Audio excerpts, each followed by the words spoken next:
ഗുരവേ സർവലോകാനാം വിഷജേ ഭവരോഗിണാം നിധയേ സർവവിദ്യാനാം ദക്ഷിണാമൂർത്തയേ നമഃ. ശിവം ശിവകരം ശാന്തം ശിവാത്മാനം ശിവോത്തമം ശിവമാർഗപ്രണേതാരം പ്രണതോസ്മി സദാ ശിവം. ഭൂതനാഥ സദാനന്ദ സർവഭൂതദയാപരാ രക്ഷ രക്ഷ മഹാബാഹോ ശാസ്ത്രേ തുഭ്യം നമോ നമഃ. ഓം സർവമംഗളമംഗല്യേ ശിവേ സർവാർത്ഥസാധികേ ശരണ്യേ ത്രംബകേ ഗൗരി നാരായണി നമോസ്തുതേ. ഓം ഗംഗണപതയേ നമഃ. ഓം സരസ്വത്യേ നമഃ. എല്ലാവർക്കും നമസ്കാരം. 10 മണിക്ക് പ്രഭാഷണം എന്നൊക്കെ നമ്മൾ പ്രതീക്ഷിച്ചു. പക്ഷേ ശ്രീ ഭഗവതി ഓരോ സൽക്കർമ്മങ്ങളും എവിടെ എപ്പോൾ നടക്കണമെന്ന് തീരുമാനിച്ചിട്ടുണ്ട്. പലരും ലിസ്റ്റ് തന്നു, ടീച്ചറെ ഞാനും ഉണ്ടെന്ന് പറഞ്ഞു. ആ ലിസ്റ്റുകൾ മാറി മാറി അവസാനം ഇന്നലെ വന്ന ലിസ്റ്റായി. അതിലും ഒരാളോ രണ്ടാളോ ഒഴിഞ്ഞു പോയി. ഭഗവതി തീരുമാനിക്കുകയാണ് ഓരോ കസേരയിൽ എവിടെയൊക്കെ ഏത് റോല് ആരിരിക്കണമെന്ന്. അതുകൊണ്ടായിരിക്കാം അങ്ങനെയൊക്കെ സംഭവിച്ചത്. കാരണം നമുക്കൊക്കെ തോന്നും ഇതൊക്കെ എൻ്റെ കഴിവാ, ഞാൻ പുറപ്പെട്ടു ഇവിടെ എത്തി, ഞാനാണ് ചെയ്തതെന്ന് തോന്നില്ലേ? ഒരിക്കലും ഇല്ല. കാരണം എന്തൊക്കെയോ ആരൊക്കെയോ എവിടെയൊക്കെയോ ചെയ്യുന്നു. നമ്മളെല്ലാം എന്താ ഭഗവാന്റെ കയ്യിലെ ഓടക്കുഴൽ പോലെ വെറും കളിപ്പാട്ടങ്ങളാണ്. അങ്ങനെ വിചാരിച്ച് കഴിയുമ്പോൾ നമുക്ക് വല്ലാത്തൊരു ശാന്തി സമാധാനം കിട്ടും.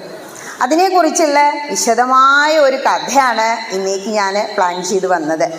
ഒരുപാട് പേര് പല വിഷയങ്ങളും തന്നു. പക്ഷേ ഇവിടെ തന്നെയുള്ള ഒരു മഹത് വ്യക്തി ചോദിച്ചു, ടീച്ചർ ഭാഗവതം പറയുമോ? ചിലർ വിളിച്ചിട്ട് അങ്ങനെ ചോദിക്കുക, ടീച്ചറെ ഗീതത്തിരി പറയാൻ പറ്റുമോ, നാരായണീയം അറിയോ എന്നൊക്കെ ചോദിക്കാറുണ്ട്. നമ്മളുടെ ഒരു യോഗ്യത വെച്ചിട്ടാണ് മറ്റുള്ളവരെ വിലയിരുത്തുക. അതുകൊണ്ടായിരിക്കും അങ്ങനെ ചോദിക്കുന്നത്. ഏതായാലും അപ്പോൾ എനിക്ക് തോന്നി എൻ്റെ ജീവിതത്തിൽ ആത്മീയതയിലേക്ക് എന്നെ കൊണ്ടുവന്നത് ശ്രീമദ് ഭാഗവത പുരാണം. ശാരദയുടെ മുന്നിൽ അങ്ങനെ ചെന്നിരുന്നപ്പോൾ ആ കിട്ടിയ യദുവിൻ്റെയും അവധൂതൻ്റെയും കഥ ഇന്ന് ശാരദയുടെ അനുഗ്രഹത്തോടെ എൻ്റെ തൊണ്ടയിലൂടെ നിങ്ങളിലേക്ക് എത്താൻ പോവുകയാണ്. കാരണം ഹൈന്ദവൻ്റെ അടിസ്ഥാന ഗ്രന്ഥം എന്ന് പറഞ്ഞാൽ അത് വേദങ്ങളാണ്. ഈ 4 വേദങ്ങൾ എടുത്തു നോക്കിക്കഴിഞ്ഞാൽ അത് ടഫ് സാൻസ്ക്രിറ്റാണ്. അത് സാധാരണക്കാരന് മനസ്സിലാവാൻ പ്രയാസമാണ് എന്ന് മനസ്സിലാക്കിയ മാമുനിമാർ എന്ത് ചെയ്തു? ആ വേദത്തിലെ സാരം കറന്നെടുത്തിട്ട് ലളിതമായി 2 ഇതിഹാസങ്ങളും 18 പുരാണങ്ങളും നിർമ്മിച്ചു. ഈ 18 പുരാണങ്ങളിലെ ഭക്തിക്ക് മുൻതൂക്കം കൊടുക്കുന്ന പുരാണമാണ് ഭാഗവത മഹാപുരാണം. അതിൽ 11 സ്കന്ധം എത്തുമ്പോഴാണ് ഭഗവാൻ സ്വർഗാരോഹണത്തെക്കുറിച്ച് ചിന്തിക്കുന്നത്. ഈ കൃഷ്ണൻ എന്ന് പറയുന്ന കഥാപാത്രം വേദത്തിൽ പരാമർശിക്കപ്പെടുന്നു. വരാഹപുരാണം അങ്ങനെ കുറച്ച് പുരാണങ്ങളിൽ, ഭാഗവത പുരാണത്തിൽ ഒക്കെ പരാമർശിക്കപ്പെടുന്നു. അതേസമയം മഹാഭാരതത്തിൽ നിറഞ്ഞാടി നിൽക്കുന്ന കൃഷ്ണൻ ഇന്ന് നമ്മളോട് സംസാരിക്കാൻ പോവുകയാണ് ഏകാദശത്തിലൂടെ. പൊതുവെ ഹൈന്ദവനൊരു സ്വഭാവമുണ്ട്, കഥ ആണെങ്കിലേ ഞങ്ങൾ കേൾക്കൂ, തത്വം പറഞ്ഞാൽ വയ്യ. അത് ദീർഘദൃഷ്ടാക്കളായ മാമുനിമാർ മനസ്സിലാക്കിയിട്ട് എന്ത് ചെയ്തു? പല പല ജീവജാലങ്ങളുടെ കഥയിലൂടെ നമുക്ക് ഈ ഭാഗവത പുരാണത്തിൽ അവധൂതനും യദുവും തമ്മിലുള്ള സംഭാഷണം വെച്ചിരിക്കുക. ഇവിടെ ഏകാദശത്തിൽ നമുക്ക് കാണാൻ കഴിയുക കുറേ കാര്യങ്ങൾ കാണാം. ഭഗവാൻ സ്വർഗാരോഹണത്തിനെ കുറിച്ച് ചിന്തിക്കുക. ഭഗവാൻ ആ ചിന്ത മനസ്സിലുണ്ടെങ്കിലും ഒരു ദിവസം ദ്വാരക എന്ന് പറഞ്ഞാൽ നമ്മുടെ ഇന്നത്തെ ഇന്ത്യയുടെ ഗുജറാത്തിലെ സമുദ്രത്തോട് ചേർന്ന് നിൽക്കുന്ന ഭാഗമായിരുന്നു ദ്വാരകാപുരി. ഈ ദ്വാരകയുടെ നാഥനായിരുന്നു ശ്രീകൃഷ്ണൻ, യദുവംശത്തിലെ കിരീടം വച്ച രാജാവ്. ഈ ഭാഗവതനായ മഹാഭാഗവതനായ വാസുദേവൻ എവിടെയാ? ഈ ദ്വാരകയിൽ അങ്ങനെ സുഖമായിട്ട് ജീവിച്ചു. എത്ര കാലം? 125 വയസ്സ് വരെ ജീവിച്ചു. ഏതാ യുഗം? കൃതം ത്രേതം ദ്വാപരം. ദ്വാപരയുഗത്തിലാണ് ശ്രീകൃഷ്ണൻ. ഈ ദ്വാരകയിൽ അങ്ങനെ ഇരിക്കുന്ന സമയത്ത് എല്ലാം കഴിഞ്ഞു. എന്തിനാ ഭഗവാൻ അവതാരം എടുത്ത്? ഭൂമിയുടെ ഭാരം തീർക്കാൻ. നിരവധി അവതാരങ്ങളുണ്ട്. ഭഗവാൻ അങ്ങനെ ഇരുന്ന് ആലോചിക്കുക, എൻ്റെ ദൗത്യമൊക്കെ പൂർത്തിയായി, കുറേ കാലമായി ഇങ്ങോട്ട് വന്നിട്ട് ഇനിയിപ്പോൾ സ്വധാമത്തിലേക്ക് തിരിച്ചു പോകണ്ടേ എന്നൊക്കെ ആലോചിച്ച് അങ്ങനെ ഇരിക്കുന്ന സമയത്താണ് ബ്രഹ്മദേവനും ശ്രീ പരമേശ്വരനും ഭൂതഗണങ്ങളും ദ്വാരപാലകന്മാരും എല്ലാം കൂടി കയറി വരിക. ഭഗവാൻ സ്വീകരിച്ചു, അർഘ്യപാദ്യാദികളോടുകൂടി സ്വീകരിച്ചിരുത്തി സംസാരിച്ചു. ആ സമയത്ത് ആദ്യം അവരുടെ മനസ്സിൽ ദേവന്മാർക്കൊക്കെ അറിയണമായിരുന്നു അത്രേ കൃഷ്ണൻ അവതാരം എടുത്ത് മനുഷ്യദേഹത്തിൽ എങ്ങനെയാണ് അതൊന്ന് കാണണം. ആദ്യം തീരുമാനിച്ചു. രണ്ടാമത് ഭഗവാനെ ഭൂമിയിൽ വന്ന് നേരിട്ട് കണ്ട് ഒന്ന് അപേക്ഷിക്കണം. അതാണ് ആദിദേവനായ മഹാദേവൻ പോലും വിഷ്ണു ഭഗവാനോട് വന്ന് അപേക്ഷിക്കുകയാണ്, ഹേ വൈകുണ്ഠനാഥ, അങ്ങ് ഭൂമിയിലേക്ക് വന്നിട്ട് 125 വർഷമായി, സ്വധാമത്തിലേക്ക് മടങ്ങി വരണം. വൈകുണ്ഠം അവിടെ വെറുതെ കിടക്കുകയാണ്, അങ്ങയുടെ സാമീപ്യം അവിടെ ആവശ്യമുണ്ട്. അതേസമയം അങ്ങയുടെ അവതാര ലക്ഷ്യം പൂർത്തിയായില്ലേ, ഇനി മടങ്ങി വന്നൂടെ എന്ന് ചോദിച്ചു. അപ്പോൾ ഭഗവാൻ ഒന്ന് പുഞ്ചിരിച്ചു. എന്നിട്ട് പറയാണ്, അവതാര ലക്ഷ്യം ഒരുവിധം ഒക്കെ പൂർത്തിയായി. എങ്ങനെയാ? കുരുക്ഷേത്ര യുദ്ധം നടന്ന സമയത്ത് പാണ്ഡവരും കൗരവരും തമ്മിലടിച്ച് മരിക്കുക. ഒരുപാട് എത്ര അക്ഷൗഹിണിപ്പട? 18 അക്ഷൗഹിണിപ്പട. 18 ഒരുപാട് പ്രാധാന്യമുണ്ട് അല്ലേ? 18 പടികൾ ശബരിമല, 18 പുരാണം, 18 ഉപപുരാണം, 18 അധ്യായം ഗീത, 18 പുരാണങ്ങൾ, അങ്ങനെ പോണു ഹിന്ദുവിൻ്റെ 18. ഈ 18 അക്ഷൗഹിണിപ്പടയിൽ 11 കൗരവരുടെ കൂടെ, ബാക്കി 7 ഇവരുടെ കൂടെ ഉണ്ടായിരുന്നുള്ളൂ. അപ്പം എത്ര ലക്ഷക്കണക്കിന് ആളാ ഒരു അക്ഷൗഹിണിയിൽ തമ്മിലടിച്ച് അവർ യുദ്ധം ചെയ്ത് മരിച്ച് ഭൂമിയുടെ ഭാരം തീർന്നു. ഇത് പറഞ്ഞു, ഭാരം തീർന്നു. ഈ മഹാഭാരത കഥയുടെ ഒരു പ്രത്യേകത എന്താണെന്നോ, ഇവിടെ നമുക്ക് കാണാവുന്ന റേഷ്യോ 101:5 ആണ്. 101 ആരാ? കൗരവരാ. അവരോട് ചേർന്ന് നിൽക്കുന്നത് പാണ്ഡവരാണ് 5 പേര്. ഈ 5 പേര് ശുദ്ധാത്മാക്കളായിരുന്നു. നമ്മുടെ സൊസൈറ്റിയിലേക്ക് നോക്കൂ, കൗരവരുടെയൊക്കെ പേര് നോക്കൂ, ദുര്യോധനൻ, ദുശാസനൻ, ഒക്കെ ദു ആണ് അല്ലേ, ദുഷ്ടന്മാരാ. അതേസമയം നല്ല സ്വഭാവമുള്ള വ്യക്തികളായിരുന്നു കുന്തി മാതാവിൻ്റെ 5 പുത്രന്മാരായ പഞ്ചപാണ്ഡവര്. നമ്മുടെ സമൂഹത്തിലും ഇങ്ങനെ തന്നെയാണ്. ഇപ്പം ഇവിടെ വേറൊരു കളർഫുൾ പ്രോഗ്രാം ആണെങ്കിൽ എന്തായിരിക്കും അവസ്ഥ അല്ലേ? കഴിഞ്ഞ ദിവസം നമ്മുടെ പുറമണ്ണൂരൊക്കെ കണ്ടില്ലേ? പക്ഷേ ഭക്തി പ്രഭാഷണം എന്ന് കേൾക്കുമ്പോൾ അവിടെ വളരെ ചുരുങ്ങിയ ആളെ കയറി വരൂ. കാരണം സുഹൃതികൾക്ക് മാത്രമേ സത്സംഗത്തിലേക്ക് വരാൻ കഴിയൂ. ഭഗവാൻ അത് ഈ ഉദ്ധവോപദേശത്തിൽ പറയുന്നുണ്ട്. ഇവിടെ ഭഗവാൻ പറയാണ്, ഭൂമി ഭാരമൊക്കെ തീർന്നു, പക്ഷേ ഇനി കുറച്ച് പേരും കൂടി ഉണ്ട്. അതാരാ കൃഷ്ണ? ഇനി കുറച്ച് പേര് ഭഗവാന്റെ കുടുംബം തന്നെ, യദുവംശം. ഈ യദുവംശത്തിന് അഹങ്കാരം ഉണ്ട്. സ്വന്തം വംശത്തിനെ കുറിച്ചാണ് ഭഗവാൻ പറയുന്നത്. ഈ യദുക്കൾ അഹങ്കാരം മുഴുത്ത് ഭൂമി മുഴുവൻ നശിപ്പിക്കും. അതുകൊണ്ട് അവരെ കൂടി സംഹരിക്കണം. അതിനുള്ള വഴി ഞാൻ അവിടെ കണ്ടുവച്ചിട്ടുണ്ട്. എങ്ങനെയാ? സ്വന്തം കുലത്തെ ഭഗവാന് മുടിക്കാൻ പറ്റുമോ? ഇല്ല. ആ സമയത്താണ് ദേവർഷിമാര് അങ്ങോട്ട് വരികയാണ് ദ്വാരകയിലേക്ക്. ദ്വാരകയിൽ വന്നപ്പോൾ ഈ ഞാൻ പറഞ്ഞില്ലേ, കുറച്ച് അഹങ്കാരികളായിരുന്നു യദുക്കൾ. അതിൽ ഒരാളെന്ത് ചെയ്തു? ഭഗവാന്റെ മകൻ തന്നെ സാമ്പനെ സ്ത്രീവേഷം കെട്ടിച്ചു. സ്ത്രീയെ പോലെ സാരിയൊക്കെ ഉടുപ്പിച്ച് നല്ല കോമളാംഗിയായി നിർത്തി ഈ മഹർഷീശ്വരന്മാർ വന്നപ്പോൾ അവർക്ക് ജ്ഞാനം ഉണ്ടോയെന്ന് അറിയാൻ വേണ്ടിയിട്ട് ഒന്ന് പരീക്ഷിച്ചതാ. ഈ വയറ്റത്തൊരു ഇരുമ്പിൻ്റെ കഷ്ണം വെച്ച് കെട്ടിയിട്ടേ ഗർഭിണിയെ പോലെ നിർത്തിയിത്രേ. എന്നിട്ട്, ഹേ മഹാത്മാക്കളെ, ഈ കോമളാംഗി പ്രസവിക്കുന്നത് എന്ത് കുഞ്ഞാണ് എന്നൊന്ന് പറയാമോ എന്ന് പരിഹസിച്ചു. അപ്പോൾ ദേഷ്യം വന്നൂത്രേ മഹർഷീശ്വരന്മാർക്ക്. എന്താ നമ്മൾ ദേഷ്യം വന്നാൽ പറയാ? ഒലയ്ക്ക എന്ന് പറഞ്ഞൂത്രേ. ആ പറഞ്ഞ പോലെ തന്നെ ആ ഒലയ്ക്ക ഇരുമ്പ് കഷ്ണത്തിന് അങ്ങോട്ട് താഴത്തേക്ക് വീണൂത്രേ. പേടിച്ചിട്ടേ, എന്താ വെച്ചാൽ മഹർഷീശ്വരന്മാരല്ലേ, പേടിച്ചു. ഈ ഇരുമ്പ് കഷ്ണം സാരിയുടെ ഉള്ളിൽ നിന്ന് താഴെ പോയി. ഓടി വന്ന് നമസ്കരിച്ചു. അയ്യോ മഹർഷിയെ അനുഗ്രഹിക്കണേ, ശപിക്കരുതേ പറഞ്ഞു. മഹർഷീശ്വരന്മാരല്ലേ പെട്ടെന്ന് ആറും പറഞ്ഞു, ശപിക്കുന്നൊന്നുമില്ല, പക്ഷേ ഞങ്ങളുടെ ദേഷ്യം അത് നിങ്ങൾക്ക് ഫലിക്കാതെ പോവില്ല. ഈ ശാപമോക്ഷം വേണമെന്ന് ആഗ്രഹിക്കുന്നു എങ്കിൽ ഈ ഇരുമ്പിൻ്റെ കഷ്ണത്തിനെ എടുത്തിട്ട് എന്ത് ചെയ്യണം? ഒരയ്ക്കാൻ പറഞ്ഞു. ഒരച്ച് അലിയിച്ച് എന്ത് ചെയ്യണം? സമുദ്രത്തിൽ അങ്ങോട്ട് കലക്കി കളഞ്ഞോളൂ. പിന്നെ നിങ്ങൾക്ക് ബുദ്ധിമുട്ടൊന്നും ഉണ്ടാവില്ലല്ലോ. അവരങ്ങോട്ട് ഒരയ്ക്കാൻ തുടങ്ങിയിരുന്നിട്ട് ഒരച്ച് കലക്കി, ഇരുമ്പിനെ കരിങ്കല്ലിൽ ഉരച്ചാൽ എന്താ ചെറിയ ചെറിയ ചീളുകളാവും, അതെല്ലാം സമുദ്രത്തിൽ ഒഴുകി കളഞ്ഞു. നമ്മുടെ ഗുജറാത്തിന് ഇപ്പുറം ഉള്ള നമ്മുടെ അറേബ്യൻ സീ ഇപ്പോഴും അതൊക്കെ തന്നെ അങ്ങനെ തന്നെയാണ്. ദ്വാരക മുങ്ങി ആ ദ്വാരകയിലുള്ള പല സാധനങ്ങളും നമ്മുടെ സയൻറ്റിസ്റ്റുകൾ തപ്പിയെടുത്തിട്ട് കൃഷ്ണ മ്യൂസിയം ഡൽഹിയിൽ കൊണ്ടുപോയി വെച്ചിട്ടുണ്ട്. ഇങ്ങനെ അത് വരച്ചു കളഞ്ഞു, ഇനി ശാപമൊന്നും ഇല്ല എന്ന് അവർ വിചാരിച്ചു. പക്ഷേ ഭഗവാന്റെ നിശ്ചയമാണ് യദുകുലം മുടിയണം, ഭൂമിയുടെ ഭാരം തീരണം. മറ്റൊന്ന്, ഭഗവാൻ ഭൂമിയിൽ അവതരിക്കണം എന്ന് ഇവരാഗ്രഹിച്ചിട്ടാണല്ലോ വന്നത്. ബ്രഹ്മദേവൻ എല്ലാവരും പറയാ ഭൂഭാരം തീർക്കാൻ. അങ്ങനെ കംസന്റെ ദുഷ്ടജനങ്ങളുടെ ഭാരം തീർക്കാൻ ഭഗവാൻ കൃഷ്ണനായി, കൃഷ്ണസ്തു ഭഗവാൻ സ്വയം അങ്ങടെ അവതരിക്കുകയാണ്. ഇങ്ങനെ ഭഗവാൻ അവതരിച്ചു വരുമ്പോൾ നമ്മളെപ്പോഴും ബന്ധുത്വം പിടിക്കേണ്ടത് നമ്മളോടൊപ്പം നിൽക്കുന്നവരോടാണത്രേ.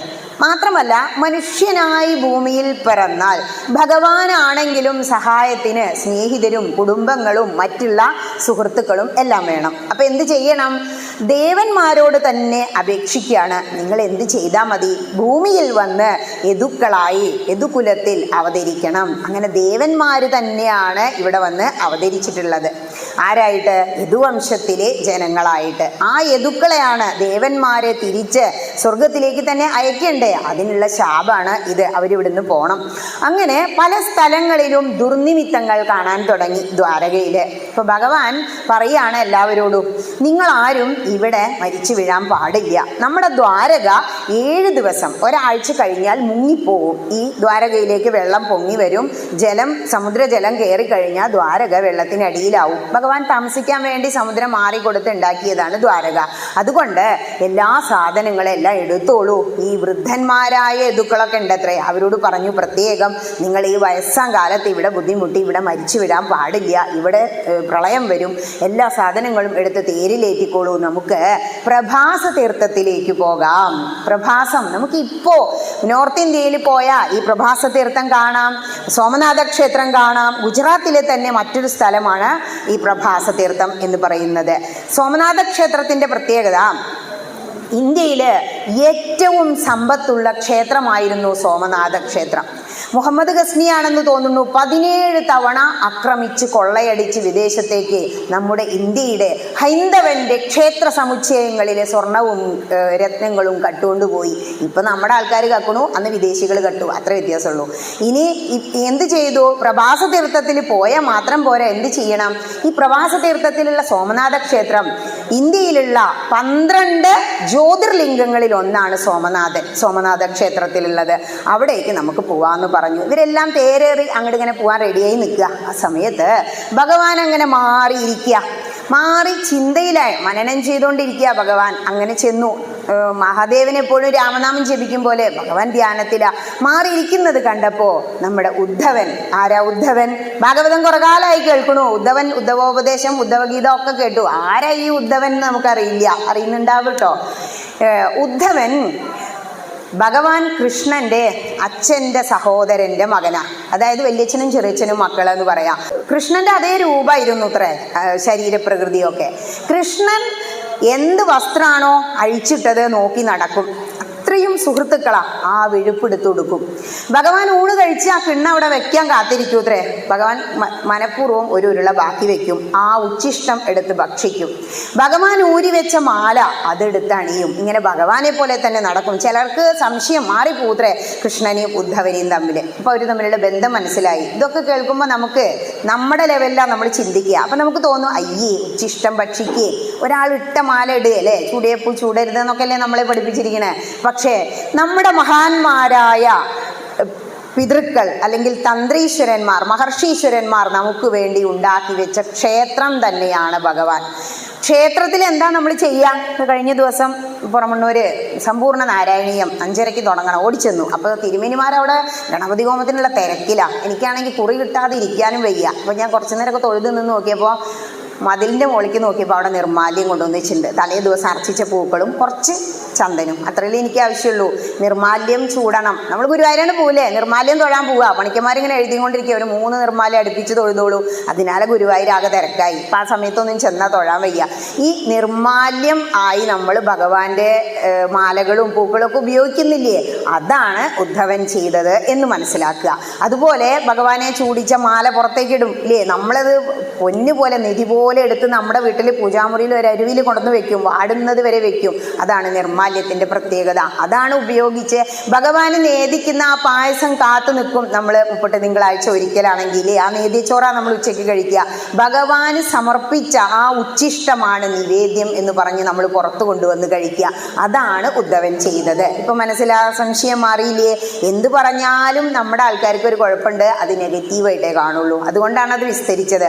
ഇങ്ങനെ ഭഗവാന്റെ നിർമ്മാല്യങ്ങൾ ഉപയോഗിച്ച് ഇത് സാക്ഷാൽ പരബ്രഹ്മമാണെന്ന് മനസ്സിലാക്കിയ ഉന്നത വ്യക്തിയായിരുന്നു ഉദ്ധവൻ. ഇവിടെ ഉദ്ധവൻ അടുത്ത് ചെന്നു ഭഗവാനോട് പറയാണ്, ഹേ കൃഷ്ണ, എന്താ വിളിക്കുന്ന അറിയോ? യോഗേശ എന്നാണ് ഭാഗവതത്തിൽ വിളിക്കുന്നത്. അങ്ങ് എന്താണ് ഇങ്ങനെ മാറിയിരുന്ന് ആലോചിക്കുന്നത്? ഇവിടെ ദ്വാരകയിൽ നിന്നും യദുക്കളെയെല്ലാം പ്രഭാസത്തിലേക്ക് കൊണ്ടുപോകുന്നു എന്ന് പറഞ്ഞാൽ അതിനെന്താ അർത്ഥം? ആ മാമുനീശ്വരന്മാരുടെ ശാപം ഫലിക്കും എന്നല്ലേ? അങ്ങേക്ക് ആ ശാപത്തെ തടുക്കാനുള്ള കഴിവില്ലേ കൃഷ്ണ? പിന്നെ എന്തേ അതിന് ശ്രമിക്കാത്തത്? അങ്ങയുടെ കുലത്തെ രക്ഷിക്കണ്ടേ എന്ന് ചോദിച്ചു. അപ്പോൾ ഉദ്ധവന് 111 വയസ്സാണ്. ആ സമയത്ത് ഭഗവാൻ ഒന്ന് ചിരിച്ചു. എന്നിട്ട് പറയാം, എനിക്ക് ആ ശാപത്തെ തടുക്കാനുള്ള കഴിവൊക്കെ ഉണ്ട്. പക്ഷേ ബ്രഹ്മാദി ദേവന്മാർ ഇവിടെ വന്നിരുന്നു. എന്നോട് വൈകുണ്ഠത്തിലേക്ക് തിരിച്ചു ചെല്ലാൻ പറഞ്ഞിട്ടുണ്ട്. ഒരു ചോദ്യം കൂടിയും ചോദിച്ചു. തടുക്കാൻ കഴിവുണ്ടോ എന്ന് മാത്രമല്ല ചോദിച്ചത്, കൃഷ്ണ അങ്ങ് എല്ലാം അവസാനിപ്പിച്ച് ഈ ഭൂമിയിൽ നിന്നും പോകാൻ തീരുമാനിച്ചു അല്ലേ? അങ്ങനെയാണെങ്കിൽ എന്താ നമ്മൾ പറയാ? എന്നെയും കൊണ്ടുപോകണം എന്നല്ലേ? ഭഗവാനെ കണ്ടാൽ നമുക്ക് എന്താ ചോദിക്കാനുള്ളത്? ഒന്നും ചോദിക്കാനില്ല. ഭഗവാനെ എന്നെയും കൂടിയും കൊണ്ടുപോകണേ കേട്ടോ കൂടെ അല്ലേ? വൈകുണ്ഠമൊക്കെ ഒന്ന് കാണണ്ടേ? അവിടെ പോയാൽ പിന്നെ നീ ജന്മമില്ലാത്രേ, പുനരാവൃത്തി ഇല്ലാത്ത മോക്ഷം, അതെന്നെ ആവശ്യം, എന്നെയും കൊണ്ടുപോകണം എന്ന്. അത്രയും അടുത്ത സുഹൃത്താ. ഭഗവാന്റെ കൂടെ കളിക്കും, ഭഗവാന്റെ കൂടെ തന്നെ കുളത്തിൽ ചാടി കുളിക്കും, ഭഗവാന്റെ ആ ഡ്രസ്സ് എടുത്ത് ഇടും. ഇങ്ങനെ ഭഗവാന്റെ സന്തത സഹചാരിയായി ചെറിയ കുഞ്ഞുങ്ങളാകുമ്പോൾ കളി പോലും ഈശ്വര പൂജയായിരുന്നു എന്നാ പറയുന്നത്. അങ്ങനെയുള്ള കൃഷ്ണനോട് ചോദിക്കുകയാണ്, ഭഗവാനെ അങ്ങ് പോവരുത്, പോവുകയാണെങ്കിൽ എന്നെയും കൊണ്ടുപോകണം. ഇപ്പം എന്താ ഭഗവാൻ പറയുക? നമ്മളാണെങ്കിൽ ഭഗവാനോട് കൊണ്ടുപോകണം, ഇവിടെ വന്ന് നമസ്കരിച്ചാൽ മതി എന്ന് മനസ്സിലാക്കി നടക്കുക. അങ്ങനെയല്ല. ഭാഗവതം പറയാണ്, ഹേ ഉദ്ധവ, ഹേ മഹാനുഭാവ എന്നാ വിളിക്കുന്നത്. എന്താ അങ്ങനെ പറഞ്ഞ? മഹാഭാഗ്യശാലിയായ ഹേ ഉദ്ധവ, അങ്ങയെ കൊണ്ടുപോവാൻ എനിക്ക് പറ്റില്ല എന്ന് പറഞ്ഞു. അപ്പോഴാണ് ഉദ്ധവൻ അന്തം വിടുന്നത്. ഞാൻ ഇത്ര കാലം അങ്ങയുടെ കൂടെ അങ്ങയെ സ്മരിച്ച്, അങ്ങയുടെ നോട്ടം കണ്ട്, അങ്ങയുടെ ചിരി കണ്ട് ഇങ്ങനെ നടന്നു. അങ്ങയെ തന്നെ സ്മരിച്ച് സദാ കൂടെ നടന്ന എന്നെ അങ്ങേക്ക് കൊണ്ടുപോകാൻ കഴിയില്ലെങ്കിൽ പിന്നെ ഞാൻ എന്ത് ചെയ്യണം എന്ന ഒരു ചോദ്യം ചോദിക്കാം. ഇതാണ് ഉദ്ധവഗീത അല്ലെങ്കിൽ ഉദ്ധവദൂത് എന്നൊക്കെ അറിയപ്പെടുന്നത്.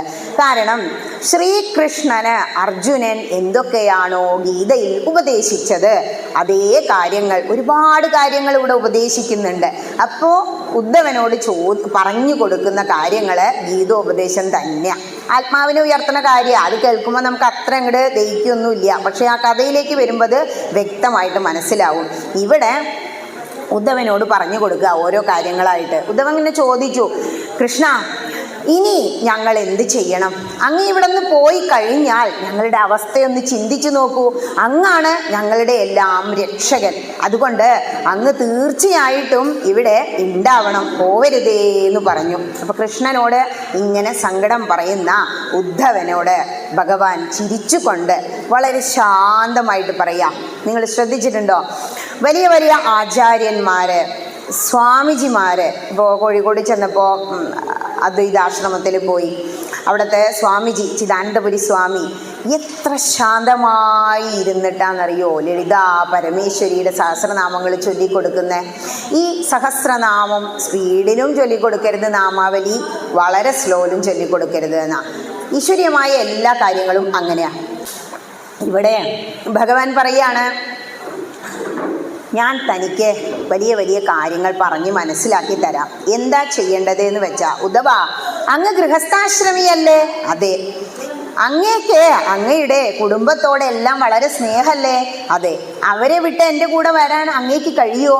അപ്പം പറയാ, അതൊന്നും എനിക്ക് പ്രശ്നമല്ല കൃഷ്ണ, എനിക്ക് ആസക്തിയൊന്നും ഇപ്പോൾ ഇല്ല. താപത്രയങ്ങൾ എന്നെ തപിപ്പിക്കുന്നുണ്ട്. എന്താ താപത്രയങ്ങൾ? നമുക്ക് ആകെ 3 ദുഃഖേ ഉള്ളൂ എന്നാ ഭാഗവതം തുടങ്ങുമ്പോൾ പറയുന്നത്. പ്രണതക്ലേശനാശായ. ഹേ പ്രണതക്ലേശ, എല്ലാ ക്ലേശങ്ങളും നശിപ്പിക്കുന്നവനീ കൃഷ്ണ, എൻ്റെ താപത്രയങ്ങളെ തീർത്തു തരണേ എന്ന് പറയാ. ആദ്യത്തെ ശ്ലോകത്തിൽ എന്നെ പറയണത് താപത്രയ വിനാശായ. ഈ താപത്രയങ്ങളെ നശിപ്പിക്കുന്ന കൃഷ്ണനോട് പറയാ, താപത്രയങ്ങൾ എന്നെ തപിപ്പിക്കുന്നുണ്ട്. ആരാ താപത്രയങ്ങള്? നമ്മുടെ ശരീരത്തെ കുറിച്ച് ഓർത്തുള്ള ദുഃഖം, ശരീരവുമായി ബന്ധപ്പെട്ട മറ്റുള്ളവരെ കുറിച്ച് ഓർത്തുള്ള ദുഃഖം, ഇനിയോ സ്ഥാവര ജംഗമ വസ്തുക്കളെ കുറിച്ച് ഓർത്തുള്ള ദുഃഖം. കൃഷ്ണ, ഈ 3 കാര്യങ്ങൾ എന്നെ തപിപ്പിക്കുന്നുണ്ട്. ഭാര്യ ഉണ്ട്, കുട്ടികളുണ്ട്, സ്വജനങ്ങളുണ്ട്, എല്ലാം ഉണ്ട്. പക്ഷേ എനിക്ക് അങ്ങയിൽ വന്ന് ചേരാൻ ഇനി എന്ത് ചെയ്യണം? അപ്പോൾ ഭഗവാൻ പറഞ്ഞു, ഉദ്ധവ, ഞാൻ ഇവിടെ നിന്നും സ്വർഗാരോഹണം ചെയ്ത് സ്വധാമത്തിലേക്ക് പോയി കഴിഞ്ഞാൽ പിന്നെ കലികാലം തുടങ്ങും. കലികാലത്തിൽ അങ്ങേക്ക് ഇവിടെ താമസിക്കാൻ കഴിയില്ല. കാരണം എന്താ? കലികാലത്തിൽ ധർമ്മം ഉണ്ടാവില്ല, ആകെ കലുഷിതമായിരിക്കും അന്തരീക്ഷം. അങ്ങയെപ്പോലെ ഒരു ശുദ്ധാത്മാവിന് ഇവിടെ പിന്നെ കഴിഞ്ഞുകൂടാൻ കഴിയില്ല. അതുകൊണ്ട് അങ്ങ് ഇവിടെ ഇനി താമസിക്കേണ്ട, എല്ലാം ഉപേക്ഷിച്ച്. അത് പറയുമ്പോഴാണ് നമുക്ക് പ്രശ്നം. എന്തിനാ മനുഷ്യജന്മം കിട്ടിയത്? നമുക്കെല്ലാം എന്ത് വേണം?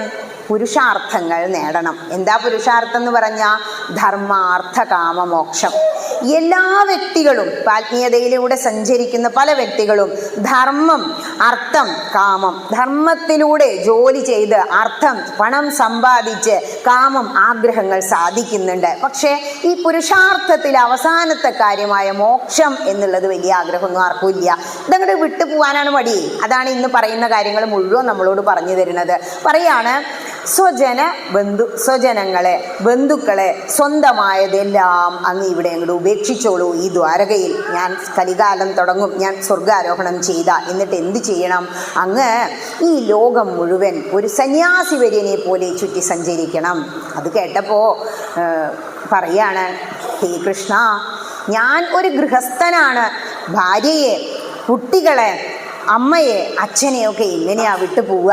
അതിന് ഒരു സാധാരണക്കാരന് സാധിക്കൂ കൃഷ്ണ? എന്താ അങ്ങ് ഈ പറയുന്നത്? ഒരു ഗൃഹസ്ഥാശ്രമിക്ക് പെട്ടെന്ന് ഒരു ദിവസം ഇവരെയൊക്കെ ഉപേക്ഷിക്കണം എന്ന് പറഞ്ഞാൽ നടക്കുമോ?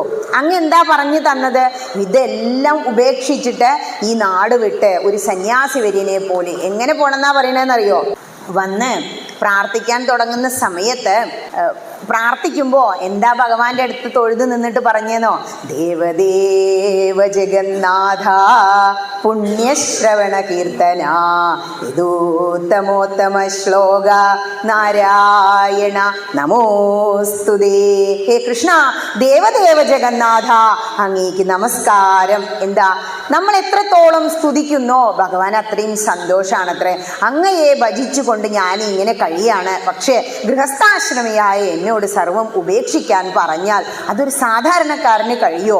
ചിലപ്പെങ്കിൽ സന്യാസി വര്യന്മാർക്ക്, അല്ലെങ്കിൽ ഭക്തിയിൽ മുൻതൂക്കം നിൽക്കുന്നവർക്ക്, ഉയർന്നു നിൽക്കുന്നവർക്ക് സാധിക്കും എന്ന് മാത്രമല്ല, അവർക്ക് അങ്ങയുടെ കാരുണ്യം ഉള്ളതുകൊണ്ട് മോക്ഷവും ലഭിക്കും. പക്ഷേ ഞാനൊരു സാധാരണക്കാരനല്ലേ കൃഷ്ണ? അങ്ങനെ ഉപദേശിച്ചത് സത്യം പറഞ്ഞാൽ ഗീതയിൽ പറയുന്ന എന്താ? ത്യാഗം എന്ന ലക്ഷണമാണ്. എന്താ ത്യജിക്കാൻ പറഞ്ഞത്? ഇപ്പോൾ ആ കഴുത്ത് കിടക്കണ മാല ഇങ്ങോട്ട് ത്യജിച്ചോളൂ പറഞ്ഞാൽ ആ കുഴപ്പമില്ല, ഭഗവാന് വേണ്ടിയിട്ടല്ലേ. സ്വജനങ്ങളെ, ബന്ധുക്കളെ ത്യജിക്കണം എന്ന് പറഞ്ഞാൽ, ഇപ്പോൾ ഇവിടെ ഇരിക്കുന്നവരോട് പറഞ്ഞാൽ എന്താവും അവസ്ഥ? അതേപോലെ തന്നെ ഭഗവാൻ പറഞ്ഞപ്പോൾ പറയാ, അതിന് ഒരു സാധാരണക്കാരന് കഴിയില്ലല്ലോ കൃഷ്ണ, ഇനിയിപ്പോൾ ഞാൻ എന്താ ചെയ്യാന്ന് ചോദിക്കുക. ആ സമയത്ത് പറയാണ്, ത്യാഗം സന്യാസിമാർക്ക് മാത്രം പറഞ്ഞതല്ല, ഗൃഹസ്ഥാശ്രമികളും 4 ആശ്രമങ്ങളിലെ അവസാനത്തെ ആശ്രമം എങ്ങനെ? സന്യാസം അല്ലെ? ഗൃഹസ്ഥാശ്രമം എന്ന് പറഞ്ഞാൽ രണ്ടാമത്തത്, അതായത് ബ്രഹ്മചര്യം, ഗൃഹസ്ഥാശ്രമം, വാനപ്രസ്ഥം, സന്യാസം. ഈ സന്യാസം എന്നുള്ള ആ സ്റ്റേജിലേക്ക് വരണം. 111 വയസ്സായില്ലേ എന്ന് ഉപദേശിക്കുക. നമ്മളെ ഒരാൾ വിളിച്ച് ഉപദേശിച്ചാൽ എന്താ നമ്മളും പറയുക? വീട് വിട്ടിട്ട് അങ്ങോട്ട് പോകാൻ വയ്യ എന്ന് പറയൂലേ. പക്ഷേ സത്യം പറയട്ടെ, കാശിയിലേക്ക് പോകാൻ ഒരാൾ ക്യാൻസൽ ചെയ്തതുകൊണ്ട് ഈ 49ാമത്തെ വയസ്സിലൊരു ചാൻസ് കിട്ടിയപ്പോൾ ആ 12 ദിവസം നമ്മളെല്ലാം പറയുന്നതാ നോർത്ത് ഇന്ത്യയിലെ അയോധ്യയെക്കുറിച്ച്, വാരണാസിയിലെ മണികർണിക, അതൊക്കെ മനസ്സിൽ, ആ ഗംഗ ആരതി വലിയ സ്വപ്നമായിരുന്നു. അതൊക്കെ ഇങ്ങനെ നേരിട്ട് നിന്ന് കാണുമ്പോഴാണ് കൃഷ്ണ ഇനി ഒന്നും വേണ്ട ജീവിതത്തിൽ നിന്ന് തോന്നുക. നമുക്ക് പോകാൻ മടിയാ, പോയി കഴിഞ്ഞാൽ പിന്നെ ഒരു പ്രശ്നമില്ല എന്നുള്ളതാ. ഇവിടെ ഉദ്ധവൻ ഇങ്ങനെ മടിച്ച് നിൽക്കുക. അപ്പോൾ പറഞ്ഞു കൊടുക്കുകയാണ്, എല്ലാ ജീവജാലങ്ങളിലും താങ്കൾ എന്നെ കണ്ടോളൂ. ഇനി അതല്ലേ വിഷമം? സർവഭൂതനിവാസോസി വാസുദേവ നമോസ്തുതേ. എന്തിനാ വിഷമിക്കണേ? ഞാൻ പോയാൽ ഇവിടെയുള്ള സർവ്വ ജീവജാലങ്ങളിലും സർവ്വഭൂതങ്ങളിലും ഞാൻ തന്നെയാണ്, ഈശ്വര ചൈതന്യമാണ് ആത്മാവായിട്ടിരിക്കുന്നത്. അപ്പോൾ ആത്മാവും ജീവനും തമ്മിൽ എന്താ വ്യത്യാസം? പലരും ചോദിക്കുന്നതാ. ജീവൻ എന്ന് പറഞ്ഞാലേ നമുക്ക് ഈ മായയോട് ബന്ധം ഉണ്ട്. ആത്മാവ് എന്ന് പറഞ്ഞാൽ മായാതീതനാണ്. മായകൾക്കും അപ്പുറം ഉള്ളതാവുമ്പോൾ ആത്മാവായി, മായാധീനനാണെങ്കിൽ അത് ജീവനായി. ഇത്രേ വ്യത്യാസമുള്ളൂ. ജീവൻ പോയി അല്ലേ, മരിച്ചു, പലരും ആന ചെരിഞ്ഞു എന്നാ പറയുക. ഇവിടെ ഇങ്ങനെയൊക്കെ ഒരുപാട് ത്യജിക്കുന്നതിനെ കുറിച്ച് പറഞ്ഞു കൊടുത്തു. വിസ്തരിക്കുന്നില്ല, വലിയ ഭാഗം തന്നെ കേട്ടോ, അത് 12:30 വരെ പറയാം. ഇങ്ങനെയൊക്കെ പറഞ്ഞു കൊടുത്തപ്പോൾ അങ്ങ് സന്യാസിവര്യന്മാരോട് പറയും പോലെ എന്നോട് പറയരുത്. അങ്ങനെ ഉപദേശിച്ചത് എങ്ങനെയാ? ഇപ്പൊ ത്യാഗം പറഞ്ഞു, സന്യാസം, ന്യസിക്കുക പറഞ്ഞാൽ ത്യജിക്കുക, എല്ലാം ഉപേക്ഷിക്കാൻ പറഞ്ഞു. പക്ഷേ അത് അങ്ങയുടെ ഒരു യോഗ്യതയിൽ നിന്നാ എന്നെ ഉപദേശിച്ചത്. അങ്ങേക്കതാവും, അങ്ങ് സർവ്വലോക മഹേശ്വരനാണ്. പക്ഷേ ഞാനൊരു സാധാരണക്കാരനല്ലേ കൃഷ്ണ, അതുകൊണ്ട് ഇനിയിപ്പോൾ ഞാൻ എന്താ ചെയ്യുക? അങ്ങ് പറഞ്ഞതുപോലെ ആവണമെങ്കിൽ ഞാൻ എന്ത് ചെയ്യണം? അപ്പോൾ ഭഗവാൻ പറയാണ്, ഹേ ഉദ്ധവ, അങ്ങേക്ക് ഞാൻ പറഞ്ഞത് മനസ്സിലായില്ല. നിങ്ങളുടെ ഭാവനയ്ക്കനുസരിച്ചാണ് നിങ്ങൾ ചിന്തിക്കുന്നത്. സ്വയം ഒന്നുകൂടി ഇരുന്ന് ആലോചിക്കൂ, അപ്പോൾ ഞാൻ പറഞ്ഞ കാര്യങ്ങൾ മനസ്സിലാവും എന്ന് പറഞ്ഞു കൊടുക്കുക. എന്താ അങ്ങനെ പറയാൻ കാരണം? ഭഗവാൻ എന്താ പറഞ്ഞത്? ഇത്രയും കാലം ഭൂമിയിൽ എൻ്റെ കൂടെ തന്നെ ജീവിച്ചില്ലേ, നാമജപമൊക്കെ ഒരുപാട് ചെയ്തിട്ടുണ്ട്, എപ്പോൾ നോക്കിയാലും കൃഷ്ണൻ കൃഷ്ണൻ, കളി പോലും കൃഷ്ണനായിരുന്നു, കൃഷ്ണനോടുള്ള പൂജയായിരുന്നു. പക്ഷേ സ്വജനങ്ങളെ ബന്ധുജനങ്ങളെ ഉപേക്ഷിക്കണം പറഞ്ഞപ്പോൾ അത് പ്രശ്നമായി. അപ്പം എന്താ? അങ്ങ് ഉയർന്നിട്ടില്ല. ഇത്രയും കാലം ബ്രഹ്മചര്യം, കുട്ടിയാകുമ്പോൾ പഠിച്ചു, ഗൃഹസ്ഥാശ്രമം, ഭാര്യയോടുകൂടി ജീവിച്ചു, വാനപ്രസ്ഥം എന്ന് പറഞ്ഞാൽ കാട്ടിലേക്ക് പൂത്ര എല്ലാ ചുമതലകളും മക്കളെ ഏൽപ്പിച്ച് അത് അവിടെ എത്തി നിൽക്കുമ്പോഴാണ് മനുഷ്യന് പ്രശ്നം, ഒന്നും അങ്ങോട്ട് ഉപേക്ഷിക്കാൻ വയ്യാത്ത പ്രശ്നം. അങ്ങനെ ഉദ്ധവനെ വീണ്ടും പല കാര്യങ്ങളും അത് ഗീത പോലെ പറഞ്ഞ് മനസ്സിലാക്കുക. പക്ഷേ നമുക്കും ആ ഭാഗം വായിക്കുമ്പോൾ വല്ലാതെ ഒന്നും മനസ്സിലാവില്ല. അവസാനം ഭഗവാന് മനസ്സിലായി. എന്ത്? വേദം നേരിട്ട് പറഞ്ഞാൽ മനസ്സിലാക്കാൻ കഴിയാത്തതുപോലെ ഉദ്ധവനോട് എങ്ങനെ പറയണം? കഥയിലൂടെ കാര്യങ്ങൾ പറയണം. ഇവിടുന്ന് അങ്ങോട്ടാണ് ജനങ്ങൾക്ക് ഇഷ്ടം. പറയാണ്, ഉദ്ധവ, ഞാൻ പറഞ്ഞതിൽ ഒരു കാര്യം കഥയിലൂടെ പറഞ്ഞു തരാം. നമുക്ക് ജ്ഞാനം ഉണ്ടാകണം. ഭക്തി, ജ്ഞാന, വൈരാഗ്യങ്ങൾക്കാണ് ഭാഗവതം മുൻതൂക്കം കൊടുക്കുന്നത്. എന്തിനാ ഇത് 3 ഭക്തി ഉള്ള ഒരു വ്യക്തിക്ക് മാത്രമേ ജ്ഞാനം, അറിവ് കിട്ടൂ. അറിവ് നേടുന്നവന് മാത്രമേ വൈരാഗ്യം സംഭവിക്കൂ. അങ്ങേക്ക് വൈരാഗ്യം വന്നിട്ടില്ല. വൈരാഗ്യം വരണം എന്നുണ്ടെങ്കിൽ നമ്മൾ എന്ത് ചെയ്യണം? ഭക്തിയിലൂടെ സഞ്ചരിക്കുക. ഭക്തി മാർഗത്തിലൂടെ അങ്ങനെ സഞ്ചരിച്ചാൽ നമുക്ക് ഭഗവാൻ പല സ്ഥലങ്ങളിൽ നിന്നായിട്ട് അറിവ് തരും. ഈ അറിവ് നേടിക്കഴിഞ്ഞ് ശുദ്ധമായ അന്ധക്കരണം നേടിക്കഴിഞ്ഞ വ്യക്തിക്ക് മാത്രമേ എന്ത് കിട്ടൂ? വൈരാഗ്യം കിട്ടൂ. എന്താ? അപ്പോൾ ചോദിക്കുകയാണ് വീണ്ടും, എന്താണിപ്പോൾ ഈ ജ്ഞാനിയുടെ ലക്ഷണം? അങ്ങ് ജ്ഞാനം വേണമെന്ന് പറഞ്ഞുല്ലോ. അപ്പോൾ ജ്ഞാനി ത്വാത്മൈവമേ മതം എന്ന് ഭാഗവതത്തിൽ ഭഗവാൻ പറയുക. ജ്ഞാനി, അതായത് അറിവുള്ളവൻ എന്ന് പറഞ്ഞ ആരാണോ? ഞാൻ തന്നെയാണ്. ഭഗവാൻ നേരിട്ട് വന്ന് നമ്മളെ ഉപദേശിക്കില്ല, ഉറപ്പാ. പിന്നെ എന്തേ വേണ്ടൂ? നമ്മളുടെ മുന്നിൽ ഭഗവാൻ ഒരുപാട് വ്യക്തികളെ അയക്കും. ഇപ്പം ഇവിടെ തന്നെ പുറമണ്ണൂരിൽ നിന്ന് എൻ്റെ കൂടെ ഒരുപാട് പേര് വന്നിട്ടുണ്ട്.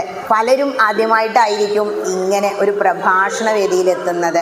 അതിന് ഒരു സമയമാകുമ്പോൾ ഭഗവാൻ ഇങ്ങനെ മുട്ടി നോക്കുത്രേ, കൊട്ടത്തേങ്ങ പോലെ, പാകായോ എന്ന്. അത്രയും നമ്മൾ ആഗ്രഹിക്കുമ്പോൾ അവരിങ്ങോട്ട് പറഞ്ഞയക്കും. അങ്ങനെയാണ് ജ്ഞാനം എന്താന്ന് മനസ്സിലാക്കുന്നത്. അതായത് ജ്ഞാനം കിട്ടണമെങ്കിൽ ഭക്തി വേണം.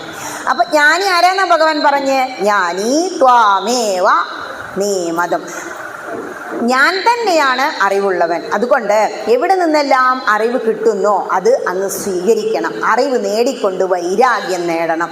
ഇനി അതിനോടനുബന്ധിച്ച് ഞാനൊരു കഥ പറഞ്ഞു തരാമെന്ന് പറയാം. ആ സമയത്തും ഭഗവാനോട് പറയാണ്, എത്ര എന്തൊക്കെ പറഞ്ഞു തന്നാലും കൃഷ്ണ, സംസാരസാഗരേ മഗ്നം ദീനം മാം കരുണാനിധേ കർമ്മഗ്രാഹ ഗൃഹീതാംഗം മാമുദ്ധര ഭവാർണവാ തരാൽ. ഇത്രയൊക്കെ പറഞ്ഞ് ചുരുക്കതാ പറഞ്ഞത്, ഹേ കൃഷ്ണ, ഈ സംസാരത്തിൽ ജീവിതത്തിൽ ഞാൻ മുങ്ങിപ്പൊങ്ങിയിരിക്കുകയാണ്, ഈ സംസാരത്തിൽ നിന്നും എന്നെ ഒന്ന് ഉദ്ധരിച്ചു തരേണമേ എന്ന് പറഞ്ഞു. അപ്പം ഭഗവാൻ തീരുമാനമായി ഇത് പക്വത വന്നതാണ്. സാധാരണ തത്വജ്ഞാനം ഉപദേശിക്കുമ്പോൾ ഭക്തിയുള്ളവൻ മുഴുവൻ എല്ലാവരും അവിടെ നിൽക്കില്ല. ജ്ഞാനം നേടിയ വ്യക്തി, ശുദ്ധമായ അന്ധകരണം ഉള്ള വ്യക്തി അവിടെ നിൽക്കുള്ളൂ. ഭഗവാനോട് ഉദ്ധവൻ പറയാ, ശരി, ആ തത്വജ്ഞാനം അങ്ങനെക്ക് ഉപദേശിച്ചാലും. അങ്ങനെ ഞാനൊരു കഥ പറഞ്ഞു തരാം എന്ന് പറഞ്ഞിട്ടാണ് യദു എന്ന് പറയുന്ന രാജാവ് ഒരു അവധൂതനെ അങ്ങനെ ശ്രദ്ധിക്കുക. ഈ അവധൂതൻ എന്ന് പറഞ്ഞാൽ ദത്താത്രേയ മഹർഷിയ. ഈ മഹർഷിയുടെ ഒരു പ്രത്യേകത എന്താണെന്നറിയോ? നല്ല സിക്സ് പാക്കാ, നല്ല യൗവന, സുന്ദരനാ, ജരാനരകളൊന്നും ഇല്ല. എന്നിട്ടോ അദ്ദേഹത്തിൻ്റെ ജീവിതം എങ്ങനെയാ? നമ്മുടെ നാറാണത്ത് ഭ്രാന്തനെ പോലെ അല്ലേ? നമ്മുടെ നാട്ടിൽ നിന്ന് വരുന്നവർക്കറിയാം നാറാണത്ത് ഭ്രാന്തന്. അതുപോലെ കുഞ്ഞു കുട്ടികളുടെ പോലെ ഒന്നിലും ശ്രദ്ധയില്ല. കുട്ടികളോട് നമ്മൾ പറഞ്ഞാലേ അവർ കുളിച്ച് ഡ്രസ്സ് മാറൂ. ഇത് രാവിലെ എഴുന്നേറ്റ് കഴിഞ്ഞാൽ ശരീര സംസ്കാരം ഒന്നും ചെയ്യില്ല. അങ്ങനെ എഴുന്നേറ്റ് തോന്നുമ്പോൾ കുളിക്കും. അങ്ങനെയൊക്കെ എപ്പം നോക്കിയാലും കുഞ്ഞു കുട്ടികളെ പോലെ ലോകം ചുറ്റി സഞ്ചരിച്ച്. പക്ഷേ ഒരു പ്രത്യേകത ഉണ്ട്, നല്ല ആനന്ദം ഉള്ള വ്യക്തിയായിരുന്നു. ഈ ലോകത്തിൽ രണ്ട് കൂട്ടർക്കാണത്രേ ആനന്ദം. ആർക്കൊക്കെയാ? കുട്ടികൾക്കും ജ്ഞാനവൃദ്ധന്മാർക്കും, അറിവ് നേടിയ മഹർഷീശ്വരന്മാർക്ക്. ഈ ജ്ഞാനവൃദ്ധനിൽപ്പെട്ട വ്യക്തിയാണ് ഈ അവധൂതൻ എന്ന് പറയുന്നത്, അവധൂത ബ്രാഹ്മണൻ. ഇദ്ദേഹം രാവിലെയാ, ഈ രാജാവാണെങ്കിൽ എന്നും ശ്രദ്ധിക്കും, ഈ സുന്ദര കോമളനായ വ്യക്തി എന്താ ഇന്ന് ചെയ്യുന്നത്, ഇന്ന് ചെയ്തതല്ല നാളെ ചെയ്യാം. എന്നാൽ തോന്നി ഇത്രയും ആനന്ദം ഉണ്ടാവുക ഇയാൾക്ക് എന്തെങ്കിലും ഒരു ഉപാധി വേണ്ടേ, അതെന്താണാവോ വെച്ചിട്ട് അന്വേഷിച്ചു.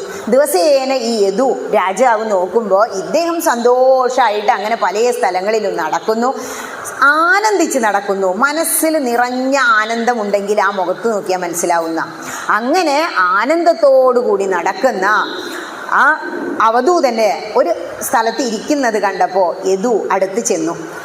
എന്നിട്ട് ചോദിക്കാണ്, ഹേ ബ്രാഹ്മണോത്തമ, അങ്ങ് എനിക്ക് കുറച്ച് കാര്യങ്ങൾ പറഞ്ഞു തരണം.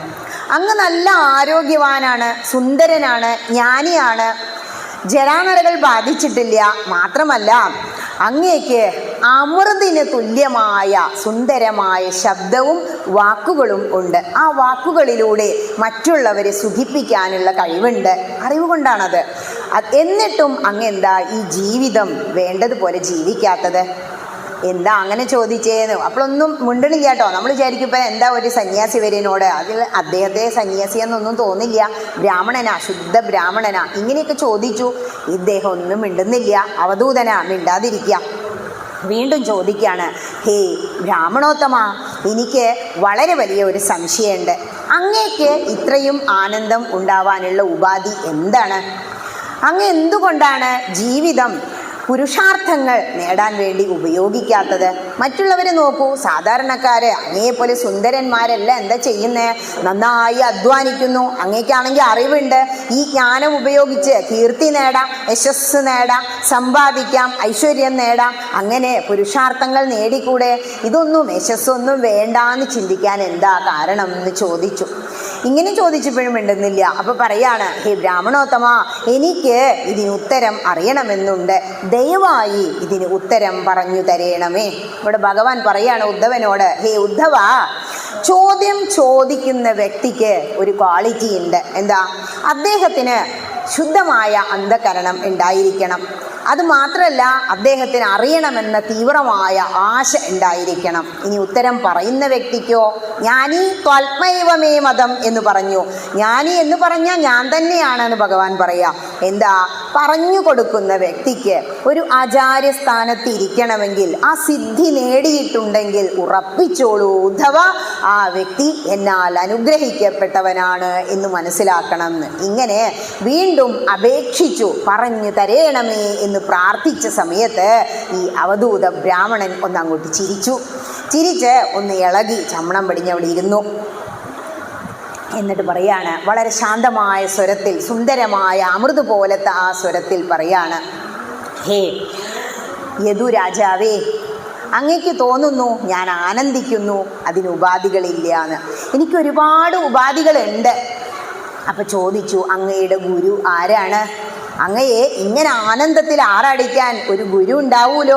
ഗുരു ഇല്ലാതെ ആത്മീയതയിൽ ഉയരാൻ വയ്യാലോ? ആരാണ് അങ്ങയുടെ ഗുരു?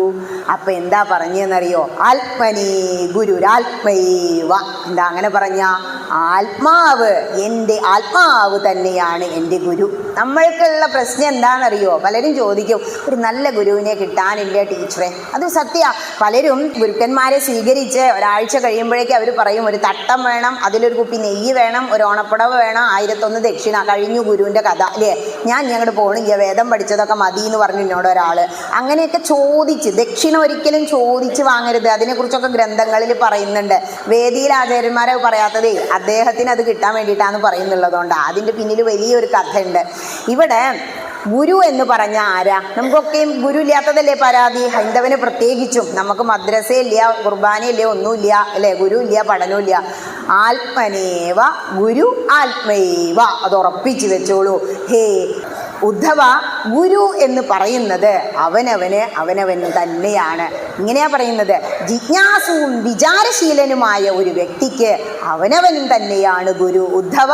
അതുകൊണ്ട് ഒരു വേറെ ഗുരു ആവശ്യമില്ല. അപ്പൊ ഈ അവധൂത ബ്രാഹ്മണന്റെ ശബ്ദത്തിലൂടെ ഭഗവാൻ നമ്മളോട് സംസാരിക്കുക. അപ്പൊ ഗുരു ആരാന്ന് പറഞ്ഞു കൊടുത്തു. അപ്പൊ നിങ്ങൾ തന്നെയാണോ നിങ്ങളുടെ ഗുരു? അതെ, ഞാൻ തന്നെയാണ് എൻ്റെ ഗുരു. അതെങ്ങനെയാ അപ്പൊ സംഭവിച്ചേ? ഒന്ന് വിശദീകരിച്ച് പറഞ്ഞു തരണം ദയവുണ്ടായിട്ട് എന്ന് പറയാ. ആ ചോദ്യത്തിൻ്റെ ഇത് കാരണം അദ്ദേഹം ചിരിച്ചുകൊണ്ട് പറയാ, ഹേ യദു രാജാവേ, എൻ്റെ ഗുരുക്കന്മാരെന്ന് പറഞ്ഞാൽ ഈ ലോകം തന്നെയാ. ഈ ലോകമാണ് ഏറ്റവും വലിയ ഗുരു. ഈ ലോകത്തിൽ പല കാര്യങ്ങളും ഞാൻ അങ്ങനെ ശ്രദ്ധിച്ചു. ആ ശ്രദ്ധിച്ച് നിരീക്ഷണത്തിലൂടെ ഞാൻ എൻ്റെ ഗുരുക്കന്മാരെ സ്വീകരിച്ചു. അങ്ങനെ നോക്കുമ്പോൾ എനിക്ക് 24 ഗുരുക്കന്മാരുണ്ട്. പിന്നെ ഒരു ഗുരുവും കൂടി ഉണ്ട്, അതെൻ്റെ ശരീരം തന്നെ. അങ്ങനെ 25 ഗുരുക്കന്മാരുണ്ട് എന്ന് പറഞ്ഞു. ആ ഗുരുക്കന്മാരിലൂടെ ഞാൻ ആനന്ദം കണ്ടെത്താൻ പഠിച്ചു. ജീവിതം എങ്ങനെ ജീവിക്കണം എന്ന് മനസ്സിലാക്കി. നാരായണത്ത് ഭ്രാന്തൻ എന്താ ചെയ്ത്? രാവിലെ നമ്മളെ പറയുന്ന ഭ്രാന്ത്, നമുക്കാണ് ഭ്രാന്ത്. കല്ലുരുട്ടി കൊണ്ടുപോകുത്രേ രായിരനെല്ലൂർ മലയുടെ മുകളിലേക്ക്. മോളിൽ കൊണ്ടുപോയിട്ട് ഉന്തി താഴത്തേക്ക് ഇട്ടിട്ട് കൈ കൊട്ടിച്ചിരിക്കും. നമ്മൾ പറയും ഭ്രാന്തൻ എന്ന്. അത് വലിയൊരു തത്വമാണ്. സാധാരണക്കാരെന്താ ചെയ്യുന്നത്? കഠിനാധ്വാനം ചെയ്ത് സമ്പാദിച്ച് കൂട്ടി അവിടെ എടുത്തു വെക്കും, ഉയരത്തിലെത്തും. എന്നിട്ടോ ഒരു ദിവസം ഒരു അസുഖം വന്നാൽ അല്ലെങ്കിൽ മക്കൾക്ക് വല്ല ആവശ്യം വരുമ്പോൾ കള്ളൻ കയറുമ്പോൾ ആ സമ്പത്ത് മുഴുവൻ അങ്ങോട്ട് വാനിഷ് ആവും അല്ലേ, അപ്രത്യക്ഷമായി പോവും. അപ്പം നമ്മളെന്താ ചെയ്യുക? കരയും. പക്ഷെ അത് ആ തത്വം മനസ്സിലാക്കുന്ന ഭ്രാന്തൻ ചിരിക്കും. ഇവിടെ ഈ തത്വങ്ങളെല്ലാം മനസ്സിലാക്കിയ അവധൂത ബ്രാഹ്മണൻ പറഞ്ഞു കൊടുക്കുകയാണ്, എൻ്റെ ആദ്യത്തെ ഗുരു എന്ന് പറയുന്നത് ഈ പൃഥ്വി, ഭൂമി തന്നെയാണ്. ആദ്യത്തെ 5 ഗുരുക്കന്മാരെ പറയുന്നത് നമ്മളുടെ പഞ്ചഭൂതങ്ങളെയാണ്. എന്താ കാരണം? പഞ്ചഭൂതങ്ങൾ കൊണ്ടാണ് നമ്മുടെ ഈ ശരീരം നിർമ്മിച്ചത്. പക്ഷേ ഈ പഞ്ചഭൂതങ്ങൾ എന്ന് പറഞ്ഞാൽ 5 സാധനത്തിനും ജീവനില്ലാലോ. പക്ഷേ ഈ ശരീരത്തിന് ജീവനുണ്ട്. അപ്പം അത് എവിടുന്നാ വന്ന്? അത് തന്നെയാണ് ഈശ്വര ചൈതന്യം. നമ്മളെല്ലാം അംശാവതാരങ്ങളാണ്. ഓരോ കഷ്ണങ്ങളായിട്ട് നമ്മളുടെ ആയുസ് ഓരോ ദിവസവും വൈകുന്നേരം പോയിക്കൊണ്ടിരിക്കുക. സൂര്യൻ അസ്തമിക്കുമ്പോൾ നമ്മൾ ചിന്തിക്കണത്രേ, കിമസ്യ സുഹൃതം കൃതം. അതായത് ഞാൻ എൻ്റെ ജീവിതത്തിന് വേണ്ടി ഇന്ന് എന്ത് സുഹൃതം ചെയ്തു. സൂര്യൻ അസ്തമിക്കുമ്പോൾ ആയുസിൻ്റെ കഷ്ണം അപ്പക്കഷ്ണത്തിൽ നിന്ന് ഒരു കഷ്ണം കൊണ്ടാ പോവുക. അതുകൊണ്ടാണ് അങ്ങനെ ആചാര്യന്മാർ പറയുന്നത്. ഇവിടെ പറഞ്ഞു കൊടുക്കുക, ഭൂമി എൻ്റെ ഗുരുവാണ്. അതെങ്ങനെയാ അപ്പോൾ ഭൂമി ഗുരുവാവുക? ഭൂമിയെ ഒന്ന് നിരീക്ഷിക്കൂ ഉദ്ധവരെ. ഭൂമിയിലൂടെ ഞാനങ്ങനെ ചുറ്റി സഞ്ചരിച്ചു, പലയിടത്തും ഞാൻ സഞ്ചരിച്ചു. അവധൂതനല്ലേ, ശരീര സംസ്കാരം പോലും ചെയ്യാറില്ല. അതായത് ശരീരം ഒന്നും അന്ന് നല്ലപോലെ വൃത്തിയായി സൂക്ഷിക്കുന്നില്ല. നമ്മളെന്താ ചെയ്യുന്നത്? ശരീരം എന്നും യൗവനായിരിക്കാം, പലതും ചെയ്യൂലേ, എന്നിട്ടോ അസുഖങ്ങൾ നമ്മളതിനെ ആക്രമിക്കുന്നില്ലേ. അതുകൊണ്ട് ഇവിടെ പറയാണ്, ഞാൻ ഭൂമിയിലൂടെ അങ്ങനെ സഞ്ചരിക്കുമ്പോൾ പർവ്വതങ്ങളെ കണ്ടു. പർവ്വതങ്ങൾ എന്താ ചെയ്യുന്നത്? അതിൻ്റെ മുകളിൽ നിന്ന് കുതിച്ചൊഴുകി വരുന്ന അരുവികളെ ചേർത്ത് വലിയ ഒരു നദിയാക്കി മാറ്റും. ആ നദിയെ എന്ത് ചെയ്യുന്നു? മറ്റുള്ളവർക്ക് വേണ്ടി ജലദാനം ചെയ്യുന്നു. അതുകൊണ്ട് അത് പർവ്വതം എന്തെങ്കിലും എടുക്കുന്നുണ്ടോ? ഒന്നും ഇല്ല. മറ്റുള്ളവർക്ക് കൊടുക്കാൻ പഠിപ്പിക്കുന്നു ഭൂമി.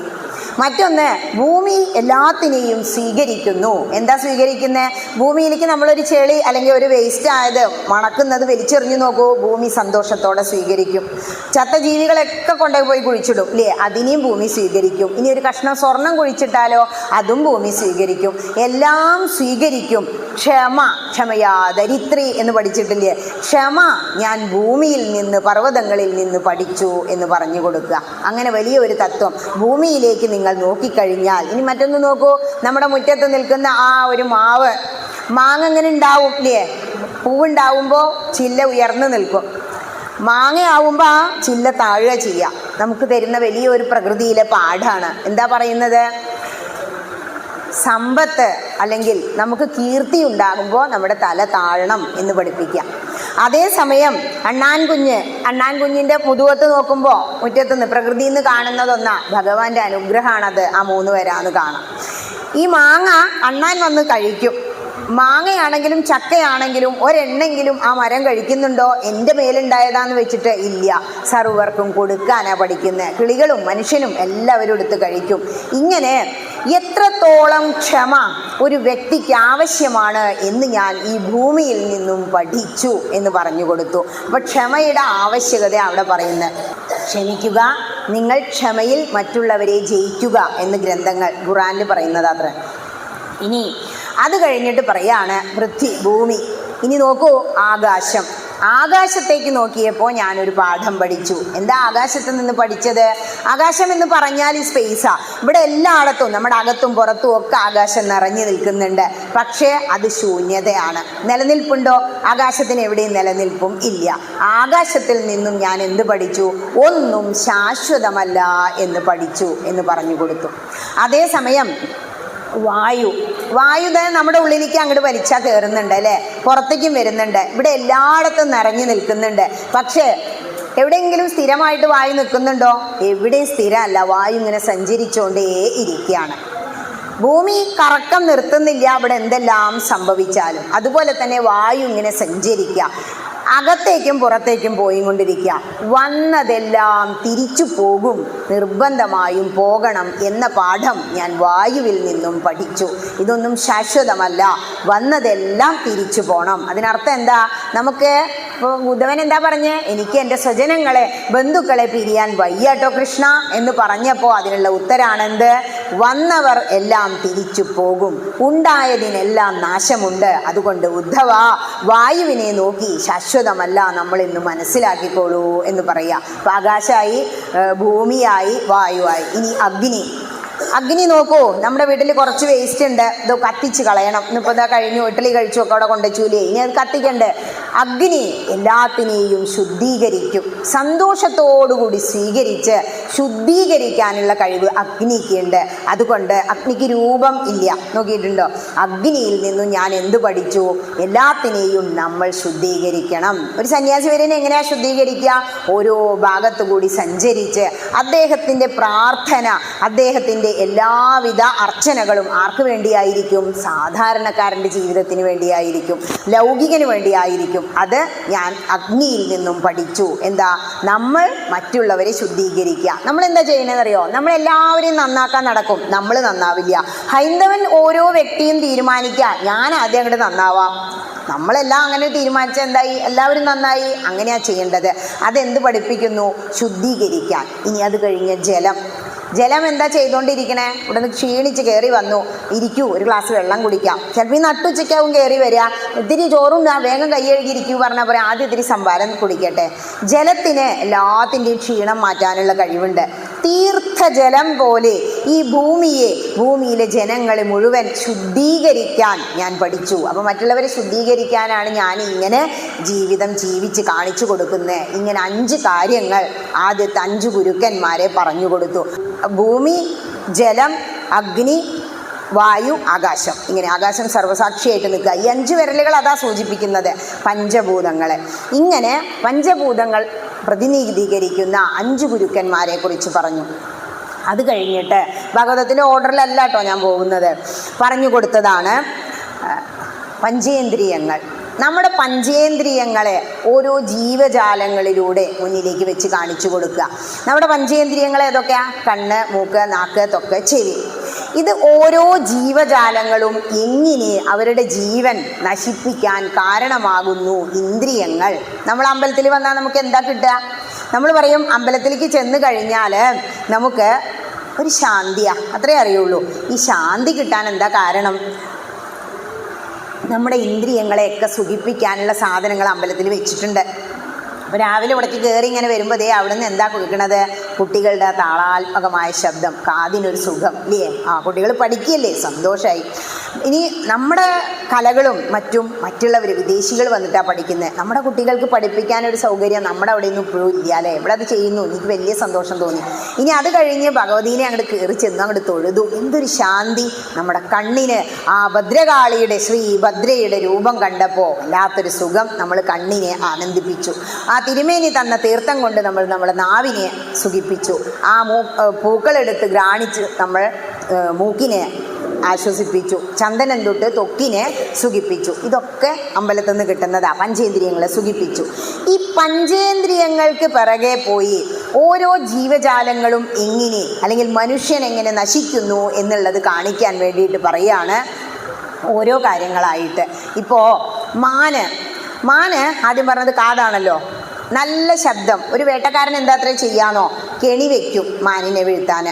എന്നിട്ട് അവിടെ ഇരുന്ന് നല്ല ശുദ്ധമായ സംഗീതം അങ്ങനെ പ്രവർത്തിപ്പിക്കും, അല്ലെങ്കിൽ അദ്ദേഹം പാടും. ആ സമയത്ത് നല്ല ശബ്ദം കാതിലേക്ക് സുന്ദരമായ ആ പ്രാർത്ഥന അല്ലേ, അങ്ങൊന്നിങ്ങൊന്ന് എത്തോളം നമ്മൾ എന്ത് ചെയ്തു? പ്രാർത്ഥനാ ഗീതങ്ങൾ ചൊല്ലി. എവിടെ എത്തിയത് അറിഞ്ഞില്ലല്ലോ, ഇനി എനിക്ക് പാടണം എന്നായിരുന്നു. അതാണ് ഭഗവത് നാമങ്ങളുടെ കീർത്തനങ്ങളുടെ പ്രത്യേകത. നല്ല ശബ്ദം കേട്ട് മാൻ ഓടി വരൂത്രേ ഈ സംഗീതം ആസ്വദിക്കാൻ. എവിടെയാണ് ഇതിൻ്റെ ഉറവിടം നോക്കി ഓടി ഓടി വരുന്ന മാന് ആ കെണിയിൽ വീഴും. വേട്ടക്കാരൻ എന്ത് ചെയ്യും? അതിനെ എടുത്തുകൊണ്ടുപോയി ശാപ്പിടും. ആ മാനിൻ്റെ ജീവിതം കാതിൻ്റെ പിറകെ, ശബ്ദത്തിൻ്റെ പിറകെ പോയി നശിച്ചു പോയി എന്ന് ഞാൻ പഠിച്ചു. അതിൽ നിന്ന് എന്ത് മനസ്സിലാക്കി? വല്ലാതെ സുഖിക്കാൻ വേണ്ടി ശബ്ദത്തിന് പിറകെ പോകണ്ട. ശബ്ദം എന്താ?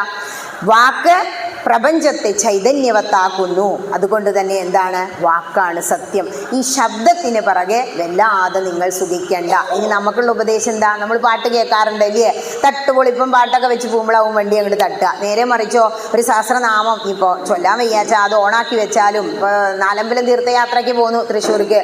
അവിടെ നിന്ന് ഇങ്ങനെ എത്തിയപ്പോഴേക്കും ഒരു സഹസ്രനാമം 2 ഭജനേ ആയുള്ളൂ. അമ്മമാരെ എത്തിയോ എന്ന് ചോദിച്ചു.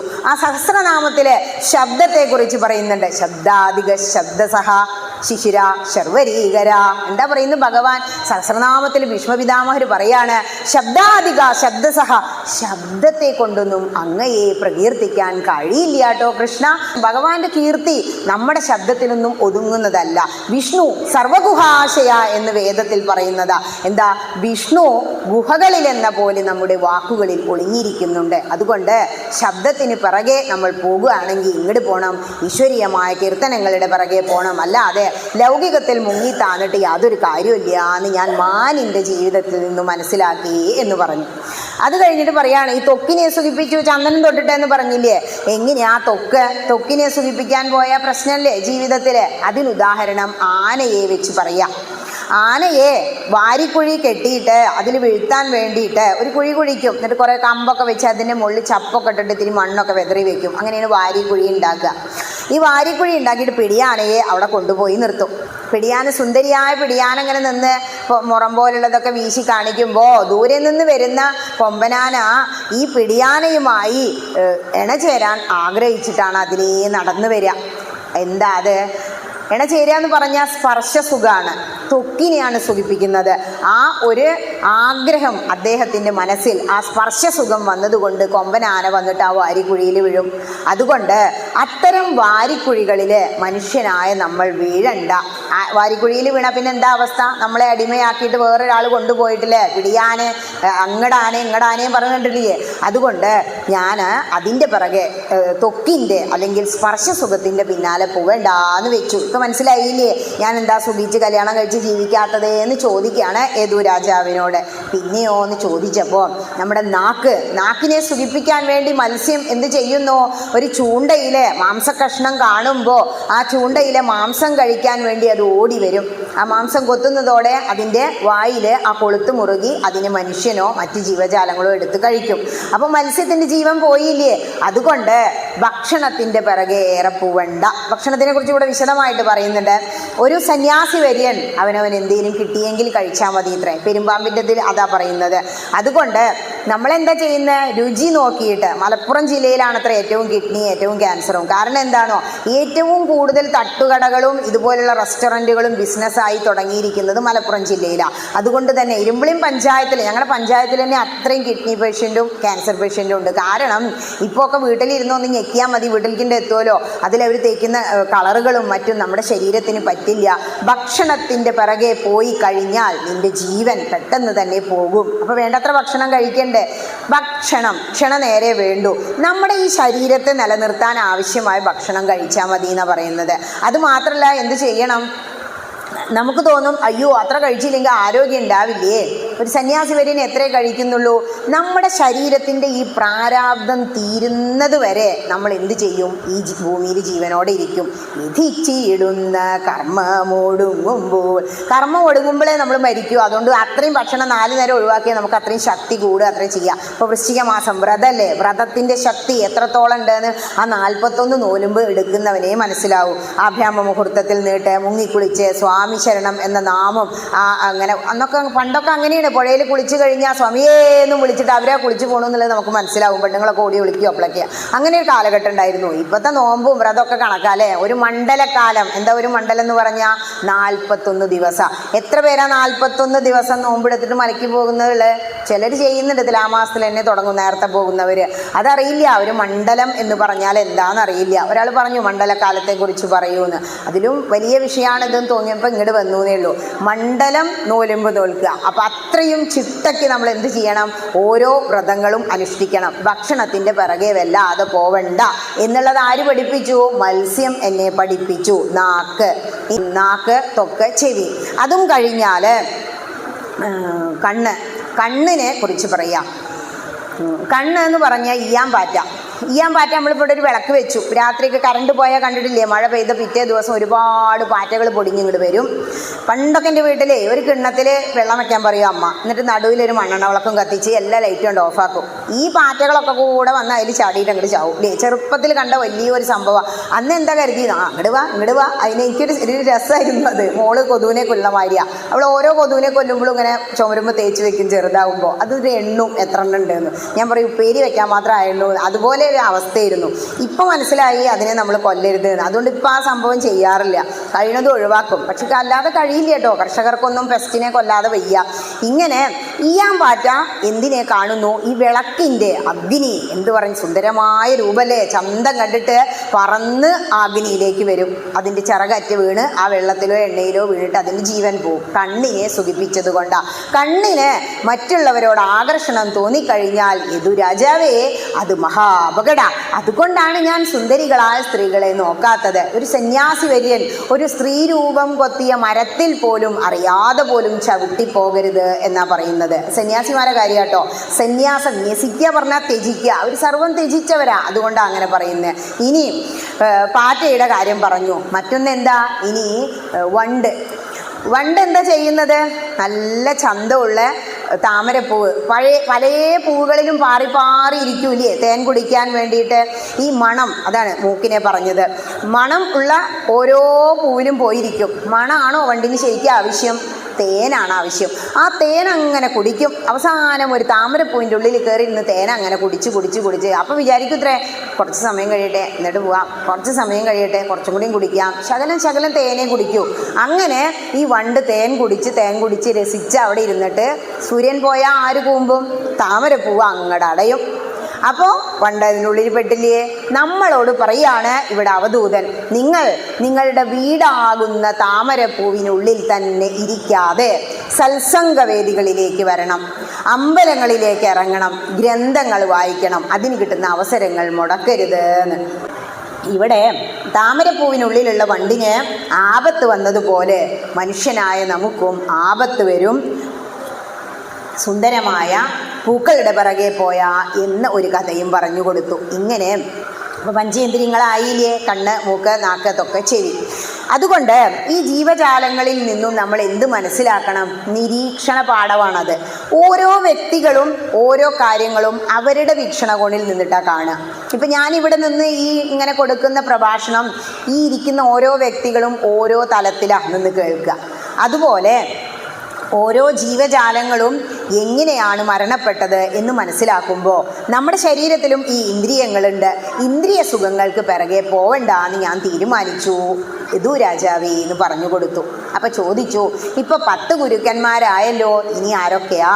അല്ലേ, 24 എന്നല്ലേ പറഞ്ഞത്? അപ്പം പറയാണ്, രാവിലെ എഴുന്നേറ്റ് കഴിഞ്ഞാൽ എന്താ, സന്ധ്യാവന്ദനം ചെയ്യും. ആദിത്യനെ നേരെ നോക്കിയിട്ട് നമ്മൾ സന്ധ്യാവന്ദനം ചെയ്യുമ്പോൾ 6:15 ആദിത്യ ഭഗവാൻ അങ്ങനെ ഉദിച്ചു വരും. ഉദിച്ചു പൊന്തുന്ന സമയത്ത് ഞാൻ സൂര്യനെ നോക്കി പഠിച്ചു. സൂര്യൻ ഉദിച്ചില്ലെങ്കിൽ എന്താ പ്രശ്നം? നമുക്ക് വെളിച്ചം കിട്ടില്ല, തളർന്നു ഉറങ്ങും നമ്മൾ. വൈകുന്നേരമായ സൂര്യൻ പോയാൽ നമ്മളുടെ എനർജി, ശക്തി പോയി. നമ്മൾ രാവിലെ നല്ല ഉണർവോടുകൂടി എഴുന്നേൽക്കുക. സൂര്യൻ വന്നാൽ നമുക്ക് ശക്തി വന്നു. നമുക്കെല്ലാം ശക്തിയും ഊർജവും നൽകുന്ന ഉറവിടമാണ് സൂര്യൻ. അതുകൊണ്ട് സൂര്യഭഗവാൻ ചെയ്യുന്ന ഒരു പ്രധാന കാര്യം ഞാൻ നോക്കി പഠിച്ചു. എന്താ പഠിച്ചത്? നമുക്ക് വെയിലും മഴയും വേണം ജീവിക്കാൻ. മഴയുണ്ടെങ്കിലേ കൃഷി നടക്കൂ, വെയിലുണ്ടെങ്കിലേ മറ്റ് പല കാര്യങ്ങളും നടക്കൂ. ഈ വെയിലുണ്ടെങ്കിലും മഴയുണ്ടെങ്കിലും ഇത് എങ്ങനെ ഉണ്ടാകുന്നു എന്ന് നമ്മൾ ചിന്തിക്കാറില്ല. അത് നമ്മൾ ചിന്തിക്കണം. ഈ സൂര്യൻ്റെ എനർജി അല്ലെങ്കിൽ ആ ഒരു ചൂടിലൂടെ സമുദ്രജലം എന്ത് ചെയ്യുന്നു? അബ്സോർബ്, ആഗിരണം ചെയ്തെടുത്തിട്ട് മഴമേഘങ്ങളാക്കി അത് മഴ പെയ്യിക്കുന്നു. ഈ ഒരു റെയിൻ സൈക്കിള്, വാട്ടർ സൈക്കിൾ അങ്ങനെ തുടർന്നു കൊണ്ടിരിക്കുകയാണ്. പക്ഷെ സൂര്യഭഗവാൻ അങ്ങനെ വല്ല വിചാരമുണ്ടോ, വല്ല അഹങ്കാരമുണ്ടോ? ഇല്ല. സൂര്യൻ ചെയ്യുന്ന ആ മഹത്തായ ഒരു കർമ്മം ഞാൻ നോക്കി മനസ്സിലാക്കി. ഇനി അതുപോലെ തന്നെ ചന്ദ്രനോ, ചന്ദ്രൻ്റെ വൃദ്ധിക്ഷയങ്ങൾ. ആര് ശപിച്ചതാ ചന്ദ്രനെ എന്നറിയോ? ആ പ്രഭാസ തീർത്ഥം പറഞ്ഞപ്പോൾ അവിടെ വരുന്നതാണ് ഭാഗവതത്തിൽ. ദക്ഷൻ ശപിച്ചു ഉത്രേ ചന്ദ്രന്, നിനക്ക് വൃദ്ധിക്ഷയങ്ങൾ ഉണ്ടാവട്ടെ എന്ന്. അതാണ് ഈ കലകളായിട്ട് കാണുന്നത്. അങ്ങനെ പ്രഭാസത്തിൽ പോയി കുളിച്ചിട്ടാണ് അത്രേ ചന്ദ്രൻ്റെ ആ ശാപം മാറിയത്. അത്രയും ഗംഭീരമാണ് പ്രഭാസ തീർത്ഥം. ഈ യദുവൃദ്ധന്മാരോട് എന്താ ഭഗവാൻ പറഞ്ഞേന്നോ? നിങ്ങളെല്ലാവരും ഈ തേരേറി നേരെ പ്രഭാസ തീർത്ഥത്തിൽ പോയിക്കോളൂ.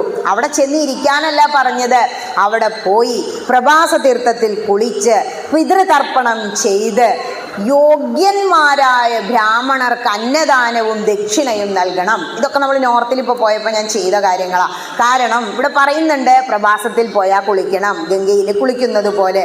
ഗംഗയിൽ മുങ്ങിക്കഴിഞ്ഞാൽ ശരീരം പരിശുദ്ധമായി സർവ്വപാപങ്ങളും അറ്റൂന്ന.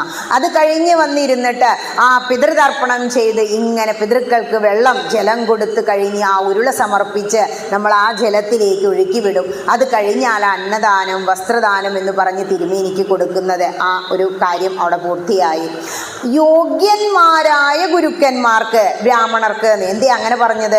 കാരണം യോഗ്യന്മാരാവണം നമ്മൾ എന്തെങ്കിലും കൊടുക്കുമ്പോൾ. നമ്മൾ നല്ല വിളവെടുക്കണമെങ്കിൽ ഫലഭൂയിഷ്ടമായ മണ്ണിൽ കൃഷി ചെയ്യണം, അപ്പോൾ നല്ല വിളവ് കിട്ടും. അതുപോലെ യോഗ്യന്മാരായ വ്യക്തികൾക്ക് നമ്മൾ അന്നദാനവും വസ്ത്രദാനവും കൊടുത്താൽ ഫലം കൂടും. അതുകൊണ്ടാണ് ഭഗവാൻ അവരെ അങ്ങനെ ഉപദേശിച്ചത്.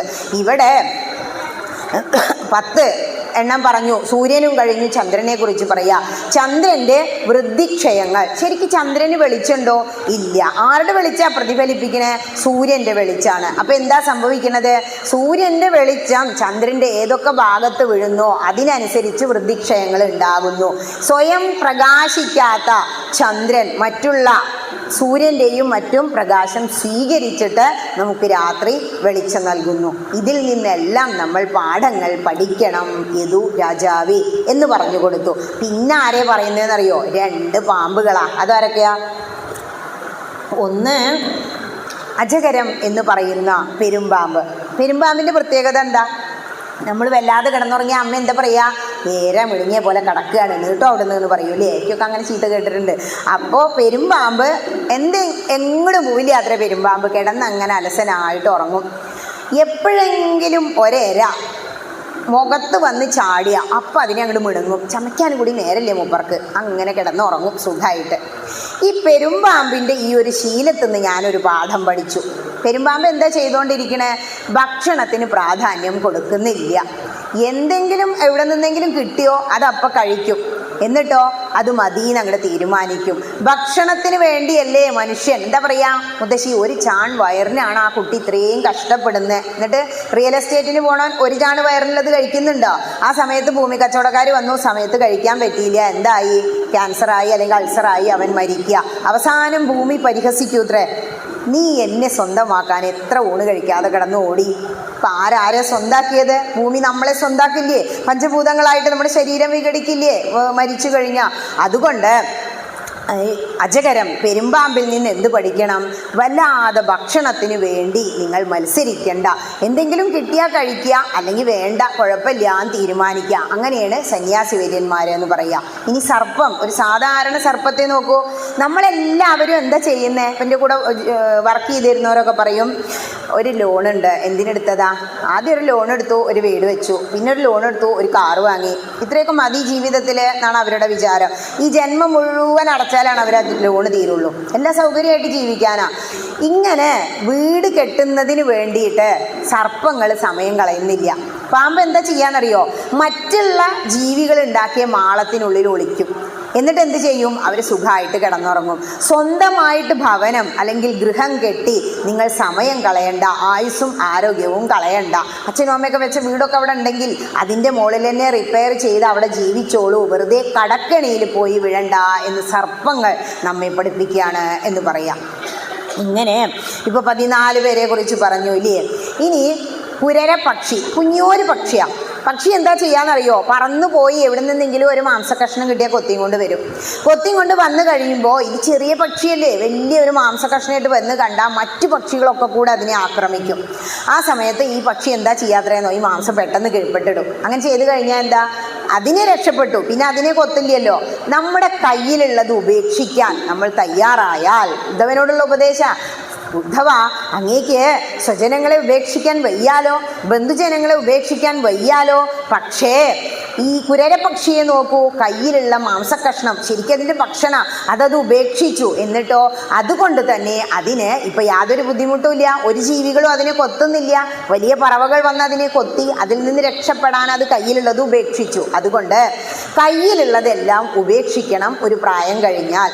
നമ്മുടെ ഗ്രൂപ്പിലൊരു മാലേച്ചിയുണ്ട് പാലക്കാട്. ഭർത്താവ് വയ്യാതിരിക്കുന്ന സമയത്ത് തന്നെ ഞാനവിടെ ഇടയ്ക്കൊരു വിസിറ്റ് ഉണ്ട് എനിക്ക്. അപ്പോൾ പറയും എന്നോട്, ടീച്ചറേ ഞാൻ ഭാഗവതം പറയും പോലെ എല്ലാം ഉപേക്ഷിച്ചു. അപ്പോൾ ഞാൻ ചോദിച്ചു, എന്താ ഇപ്പോൾ ഉപേക്ഷിച്ചേ? വീട്ടിൽ തന്നെയാണല്ലോ. അപ്പോൾ പറയാ, ഞാൻ സ്വർണ്ണമൊക്കെ ഉപേക്ഷിച്ചു. അത്യാവശ്യം സാമ്പത്തികം ഉള്ളവരാ, നല്ലോണം മറ്റുള്ളവരെ സഹായിക്കുന്ന ഒരാളാണ്, കണ്ടറിഞ്ഞ് ദാനം ചെയ്യുന്ന ഒരു വ്യക്തിയാണ്.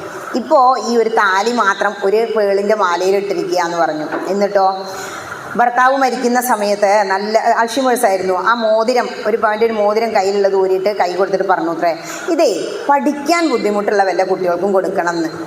ഭർത്താവ് മരിച്ച സമയത്ത് ഈ താലിയും ആ ഒരു മോതിരവും അവരെ വീട്ടിൽ തന്നെ പണിക്ക് വരുന്ന ഒരു സ്ത്രീയുണ്ട്, ഒരു മകൻ പഠിക്കുക, അവർക്ക് നൽകി എന്നുള്ളതാണ്. കയ്യിലൊരു സ്വർണ്ണവും ഇല്ല. ഇപ്പോൾ മൂകാംബികയിലുണ്ട്, ഇന്നലെ മിഞ്ഞാന്നൊക്കെ ആയിട്ട്. ഇങ്ങോട്ട് വരണം എന്ന് ആഗ്രഹമുണ്ട്, പക്ഷെ ഒരു വർഷം കൂടിയും കഴിയട്ടെ, സമയമായിട്ടില്ല, ഇന്ന് മുരുടേശ്വരൊക്കെ തൊഴുതു എന്നൊക്കെ പറഞ്ഞിട്ട് ഇന്നലെ വോയിസ് വന്നു. ഒന്നുമില്ല. നമ്മളെ കൂടെ ഉള്ളവർ പലരും ത്യജിക്കാൻ തുടങ്ങി. അതായത് ഒരു പ്രായം കഴിഞ്ഞാൽ നേരെ മറിച്ച് ഒരു 10-50 പവൻ്റെ സ്വർണ്ണ പെട്ടിയിലുണ്ടെന്ന് കൂട്ടിക്കോളും. നമ്മളുടെ കാറ്റ് അങ്ങോട്ട് പോയി. പിറ്റേ ദിവസം എന്താ സംഭവിക്കുക? ചിലപ്പോൾ ഈ മകൾ കല്യാണം കഴിച്ചോടത്താവും, മകനും ഭാര്യനെ അവിടെ ഉണ്ടാവുള്ളൂ, അവരുടെ വീട്ടിലെ കാര്യമല്ല കേട്ടോ. ആ സമയത്ത് ചിലപ്പോൾ ഇതിൻ്റെ പങ്ക് മകൾക്ക് കിട്ടിയില്ല എന്ന് വരും, മകൻ സ്വന്തമായിട്ട് എടുത്തു എന്ന് വരും. മരുവൾ ഏത് സ്വഭാവം നമുക്കറിയില്ല. അപ്പോൾ അവർ തമ്മിലുള്ള ബന്ധം നഷ്ടപ്പെടും. ഇത് ഇവർ ജീവനോടെ ഇരിക്കുമ്പോൾ തന്നെ അതാണ് പകുത്തു കൊടുത്തു. കയ്യിലുള്ളത് ഉപേക്ഷിക്കാൻ തയ്യാറായാൽ സമാധാനം ജീവിതത്തിൽ ഉണ്ടാവും എന്ന് ഞാൻ കുരരപക്ഷിയിൽ നിന്നും പഠിച്ചു എന്ന് പറഞ്ഞു. അത് കഴിഞ്ഞ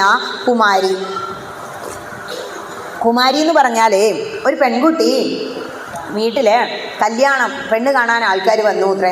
ആ സമയത്ത് അമ്മയും അച്ഛനൊന്നും അവിടെ ഇല്ല. അവർ അതിഥി സൽക്കാരം ചെയ്യണ്ടേ? വീട്ടിൽ നോക്കിയപ്പോൾ ഒന്നുമില്ല. അപ്പം അതിൽ നെല്ലെടുത്ത് കുത്താൻ തുടങ്ങി. അന്നൊക്കെ കന്യകമാർ കയ്യിൽ ശംഖ് വളകൾ അണിയും. ഇത് കുത്തുമ്പോൾ ഈ ഇങ്ങനെ ഒച്ച ഉണ്ടാവുകയാണ്, ഈ വളകിലിങ്ങിയിട്ട്. അത് മോശമല്ലേ അവരറിഞ്ഞ? ഓരോന്നും ഊരി വെച്ചു, പിന്നെ ശബ്ദം ഉണ്ടായി. അവസാനം എല്ലാം ഊരി 2 കയ്യിലും ഓരോ വളയിട്ട് ഇടിച്ചു അത്രേ. അപ്പം ശബ്ദം ഉണ്ടായില്ല. ഇതിൽ നിന്നും ഞാനൊരു തത്വം പഠിച്ചു. എന്താ പഠിച്ചത്? നമ്മൾ ഒരു കൂട്ടം ആൾക്കാരായി കഴിഞ്ഞാൽ അവിടെ കലഹം ഉണ്ടാവും. അതല്ലേ കുപ്പിവളകൾ ശബ്ദം ഉണ്ടാക്കിയത്? ഇനി 2 കഴിഞ്ഞാൽ അവർ സംസാരിച്ചുകൊണ്ടിരിക്കും. ഒരാൾ മാത്രമാണെങ്കിൽ എന്താ? ശാന്തി സമാധാനം ഉണ്ടാവും. അമ്പലത്തേക്ക് വരുമ്പോൾ ഒറ്റയ്ക്ക് വന്നു നോക്കൂ, വീട്ടിൽ നിന്ന് ഇറങ്ങുമ്പോൾ തന്നെ പ്രാർത്ഥിക്കാൻ തുടങ്ങാൽ ഓം ശ്രീ മഹാദേവി നമ. അമ്മേ കാത്തോളനെ, അമ്മേ നാരായണ, ദേവി നാരായണ. ഇവിടെ എത്തോളം നമുക്ക് നാമം ജപിക്കാം അല്ലേ, അല്ലെങ്കിൽ ഓരോ കീർത്തനങ്ങൾ ചൊല്ലാം. അല്ല, ഒരു ഗ്രൂപ്പായിട്ടാ പോയി ഇടയ്ക്കിടയ്ക്ക് നമ്മൾ സംസാരിച്ചുകൊണ്ടിരിക്കും. ഇവിടെ പറയാണ്, ഞാൻ കല്യാണം കഴിക്കാത്ത എന്താ മനസ്സിലായോ ഉദ്ധവ, അല്ലെ യദുരാജാവേ? കാരണം എനിക്ക് ഒരു തുണ ഉണ്ടായി കഴിഞ്ഞാൽ കലഹം അല്ലെങ്കിൽ വേറെ പ്രശ്നങ്ങൾ ഉണ്ടാവും. കല്യാണം കഴിച്ചിട്ട് ഇതുവരെ കലഹിക്കാത്ത ആരെങ്കിലും ഉണ്ടോ എന്ന് ആലോചിച്ച് നോക്കൂ. ഞാൻ ഇടയ്ക്കിടയ്ക്ക് ഉണ്ടാക്കാറുണ്ട് കേട്ടോ, അതുകൊണ്ട് പറയാ. അപ്പോൾ നമ്മുടെ ജീവിതം അതാണ് കാണിച്ചു തരുന്നത്. ചില സമയത്ത് തോന്നും, എന്തിനാണ് അന്നാ ഭാഗവതം അവിടെ വെച്ചിട്ട് കല്യാണം കഴിച്ച് പോകുന്നത്? കാരണം ഗംഭീര പ്രിപ്പറേഷൻ നടക്കുമ്പോഴാവും ചായ എന്ന് പറഞ്ഞ് വിളിക്കുക. അപ്പോൾ കുറേയൊക്കെ ചായക്ക് വിളി നിർത്തിക്കണ്ടു, ഞാൻ അതിൽ തന്നെയാണെന്ന് മനസ്സിലായപ്പോൾ. മോളും പറയും അത്, അമ്മ ജീവിതം ജീവിക്കണില്ല. പക്ഷേ ഓരോ ശ്ലോകങ്ങളിലൂടെ അങ്ങനെ പോകുമ്പോൾ കൃഷ്ണായ വാസുദേവായ ഹരേ പരമാത്മനെ പ്രണത ക്ലേശനാശായ ഗോവിന്ദായ നമോ നമ. ഹേ കൃഷ്ണ, ഈ ക്ലേശങ്ങളെല്ലാം തീർത്തു തരണേ. അങ്ങയെ നമസ്കരിക്കുന്നവരുടെ ക്ലേശങ്ങൾ തീർക്കുന്ന കൃഷ്ണ, അങ്ങേക്ക് നമസ്കാരം. ഒരു ശ്ലോകം വായിച്ചാൽ നമുക്കൊരു ചായ കുടിച്ച സുഖായില്ലേ? അങ്ങനെ എന്ന് മനസ്സിലാക്കി കുപ്പി വളയിട്ട് നെല്ലിടിച്ച കുട്ടിയിൽ നിന്നും ആ കുമാരിയിൽ നിന്നും ഞാൻ ഒറ്റയ്ക്ക് ജീവിക്കുന്നതാണ് സുഖം എന്ന് മനസ്സിലാക്കി. ഇനി ഒരു കുട്ടിയിൽ നിന്നും നമ്മൾ പഠിക്കാനുണ്ട്. ചെറിയ കുട്ടി എന്തെങ്കിലും ഒരു കളി, നമുക്കൊക്കെ കളിക്കാൻ ഒരാൾ വേണമല്ലേ, ഒറ്റയ്ക്കിരുന്ന് ബോറടിച്ചു എന്നാ പറയുക. പക്ഷേ കുട്ടി എന്താ ചെയ്യാന്നോ, ഒറ്റയ്ക്ക് അങ്ങനെ കളിച്ച് ആനന്ദിക്കിന് കാണാം. അവന് ഒരു വേറെ ആളൊന്നും വേണ്ട, ഒരു കളിപ്പാട്ടം കിട്ടിയാൽ മതി, ഒരു ചിരട്ടയും കുറച്ച് മണ്ണും കിട്ടിയാൽ മതി പണ്ടത്തെ കുട്ടികൾക്ക്. ഇപ്പോഴത്തെ കുട്ടികൾക്ക് പിന്നെ ഗെയിമാണ്. പക്ഷേ എന്ത് വേണ്ടു, കുട്ടികൾക്ക് പരമാനന്ദം ഉണ്ട്. ഇനി ഈ ലോകത്ത് ഇപ്പോൾ ഒരു കഷ്ണം കരിക്കട്ട കിട്ടിയാലും ഒരു കഷ്ണം സ്വർണ്ണക്കട്ട കിട്ടിയാലും കുട്ടി എടുത്ത് കളിക്കും. കുറച്ച് കഴിഞ്ഞാൽ അവനതോടെ ഇട്ട് പോയില്ലേ? അതുപോലെ ആവണം നമ്മളുന്ന. ഒന്നും നമുക്ക് മരിക്കുമ്പോൾ കൊണ്ടുപോകാൻ പറ്റുമോ?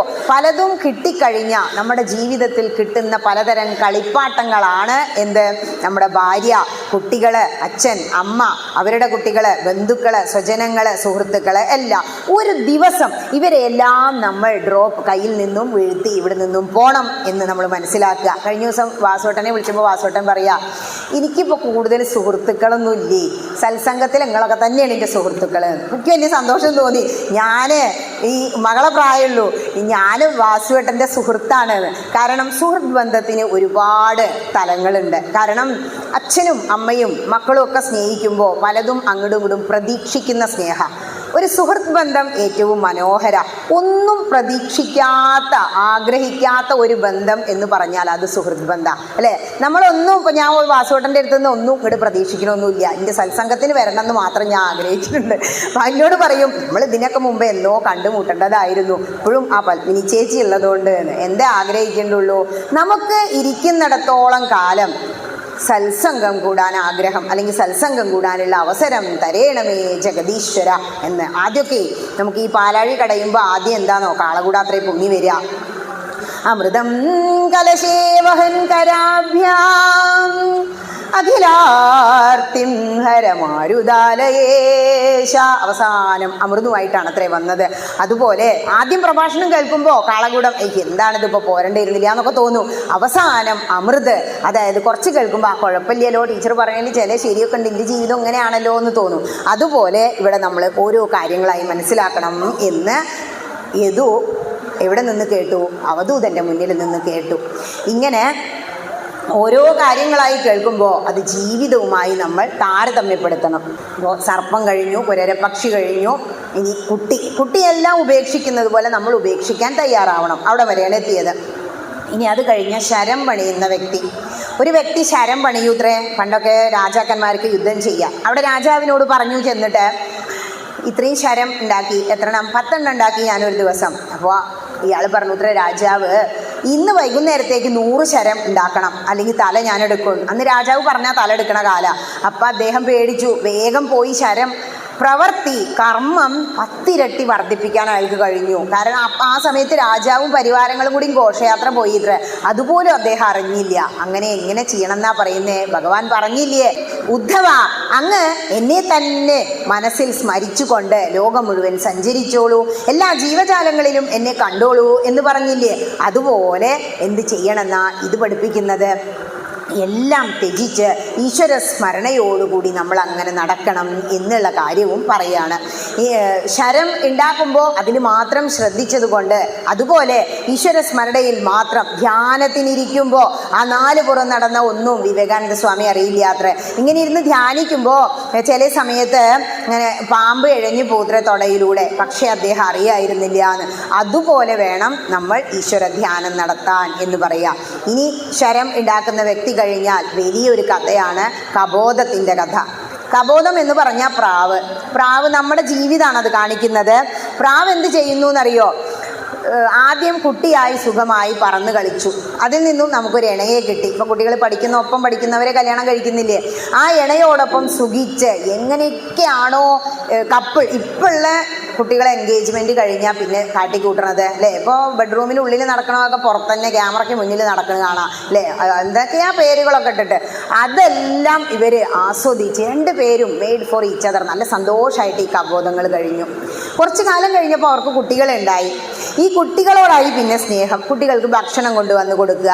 ഒരു ദിവസം ഈ കബോധിയും 2 പ്രാവും കൂടിയും ഭക്ഷണം തേടിപ്പോയി. കുട്ടികളും അവിടെ ഇരിക്കുകയായിരുന്നു. ഈ കുട്ടികൾ ശബ്ദം ഉണ്ടാക്കുന്നത് കേട്ടപ്പോൾ വേടൻ വലയോടുകൂടി വന്നു. ഈ വല വീശി കുട്ടികളെ പിടിച്ചു. കബോധി വന്ന് നോക്കുമ്പോൾ കുട്ടികളെ കാണാനില്ല. അയ്യോ, എൻ്റെ കുഞ്ഞുങ്ങളെവിടെ ഭക്ഷണം കൊടുക്കാൻ? ഈ കുട്ടികളെ കണ്ടപ്പോൾ വലയൊന്നും നോക്കിയില്ല, ആ വലയിലേക്ക് എടുത്ത് ചാടി. കുട്ടികളുടെ അടുത്തേക്ക് ചെന്നതാ. കുറച്ച് കഴിഞ്ഞ് അച്ഛൻ പ്രാവും വന്നു. എന്ത് ചെയ്തു? ആ കബോധവും ആ വലയിൽ ചാടി. ഇങ്ങനെ ഈ എല്ലാ പക്ഷികളെയും കൊണ്ട് ആര് പോയി? വേടൻ വീട്ടിലേക്ക് പോയി. ഇതെന്താ കാണിക്കുന്നത്? നമുക്ക് നമ്മളോട് ബന്ധപ്പെട്ടവരോടുള്ള സ്നേഹം കാരണമല്ലേ അവരതിൽ വീണ് ജീവൻ വെടിഞ്ഞത്. ഏറെ ഒട്ടലോടുകൂടി ജീവിക്കണ്ട.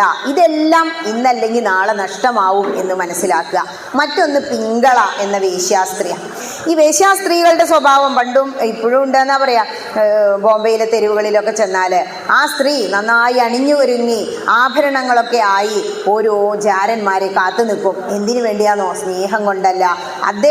അവർക്ക് രതിസുഖം കൊടുത്ത് എനിക്ക് പണം സമ്പാദിക്കണം. ഒരു രാത്രിയിൽ ആരും വന്നില്ല, ഒരാളും വന്നില്ല. ചിലപ്പോൾ സങ്കടമായി റൂമിനുള്ളിൽ തന്നെ പോയിട്ട് അങ്ങനെ കിടക്കുക. ആ സമയത്ത് ആ സ്ത്രീക്ക് ബോധോദയം, വൈരാഗ്യം ഉണ്ടായി എന്നാണ് പറയുന്നത്.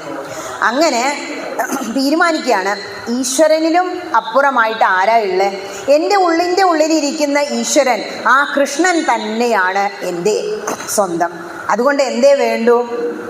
ഞാൻ എന്ത് ചെയ്യണ്ടോ? ഈശ്വര സ്മരണയോടുകൂടി ജീവിക്കണം.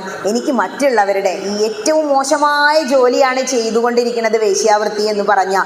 സ്വന്തം ശരീരം വിറ്റിട്ടാണ് ആ സ്ത്രീ ജീവിക്കുന്നത്. അതുകൊണ്ട് അത് നിർത്തി ഈശ്വര സ്മരണയോടുകൂടി ഭഗവാന്റെ അനുഗ്രഹം കൊണ്ട് ഒരു നിമിഷം കൊണ്ട് ഈശ്വരീയമായ ചിന്തയിലേക്ക് വന്നു. ഘട്വാങ്കനെന്ന ധരണീശന്നു കാൺകുരു മുഹൂർത്തേന നീഗതി കൊടുപ്പാനുമെന്തു വിളി അല്ലേ? അജാമിളൻ നാരായണ ഒരു വിളിയെ വിളിച്ചോളൂ. നമ്മളപ്പോൾ അത് കേട്ടാൽ കരുതും അവസാനം വിളിക്കാം, നമുക്കറിയോ എപ്പോഴാ അത് പോവുക എന്നുള്ളത്. അതിനാണ് ആ ഒരു ആത്മീയമായ സംസ്കാരത്തിന് വേണ്ടിയാണ് നാമജപം വേണമെന്ന്. എന്തിനാ എല്ലാ കൊല്ലവും ഇങ്ങനെ പ്രഭാഷണം അല്ലെങ്കിൽ ഭാഗവതം ആവർത്തിക്കുന്നത്? നമ്മളുടെ ആത്മാവിനെ അല്ലെങ്കിൽ മനസ്സിനെ മൂർച്ച കൂട്ടാൻ, നമ്മുടെ ആത്മീയതയെ മൂർച്ച കൂട്ടാൻ ഏറ്റവും നല്ലതാണ് ആവർത്തനം. ചൊല്ലിയ കീർത്തനങ്ങൾ തന്നെയല്ലേ നമ്മൾ വീണ്ടും വീണ്ടും ചൊല്ലിക്കൊണ്ടിരിക്കുന്നത്. അങ്ങനെ ഓരോ സമുദ്രത്തെക്കുറിച്ച് പറഞ്ഞൂലേ? പിങ്കളയുടെ കഥയിൽ നിന്നും ഇദ്ദേഹം എന്ത് മനസ്സിലാക്കി? ആ സ്ത്രീ അത്രയും മോശമായ വഴിയിലൂടെ പോയിട്ട് പോലും ഈശ്വര്യമായ പാതയിലേക്ക് വന്നു. പിന്നെ എന്തിനാ ഞാൻ അങ്ങനെയുള്ള ആഗ്രഹങ്ങൾ വെച്ചുകൊണ്ട് നടക്കണേ? അത് വേണ്ട. ഇനി അവസാനം 3 ചെറു ജീവികളാ. ഒരു വേട്ടാളൻ എന്താ ചെയ്യാത്രേന്നോ? അതിന് കുട്ടികളൊന്നുമില്ല. കുഞ്ഞെ പുഴുക്കുട്ടീനെ കൊടുന്നിട്ടേ ആ ഗുഹയുടെ ദ്വാരത്തിൽ വെച്ചിട്ട് ഇങ്ങനെ ഒരു ശബ്ദം ഉണ്ടാക്കിക്കൊണ്ട് ഊതുത്രേ. കുറേ ദിവസം ഇങ്ങനെ ശബ്ദം ഉണ്ടാക്കി ഊതുമ്പോൾ ഈ പുഴുക്കുട്ടി പേടിച്ച് അതിനെ നോക്കിയിരുന്ന് അവസാനം അത് വേട്ടാളൻ്റെ കുട്ടിയായി മാറുന്നു. എന്താ അതെന്ന് മനസ്സിലാക്കണ്ടേ? നമ്മൾ ജീവിതത്തിൽ എന്തൊന്നിലേക്കാണോ ശ്രദ്ധിച്ചിരിക്കുന്നത് നമ്മൾ അതായി മാറുന്നു. ഭഗവത് കഥകളിൽ തന്നെ ഇരിക്കുമ്പോൾ നമ്മൾ ഭഗവാനെ പോലെ തന്നെ ആയി മാറുന്നു.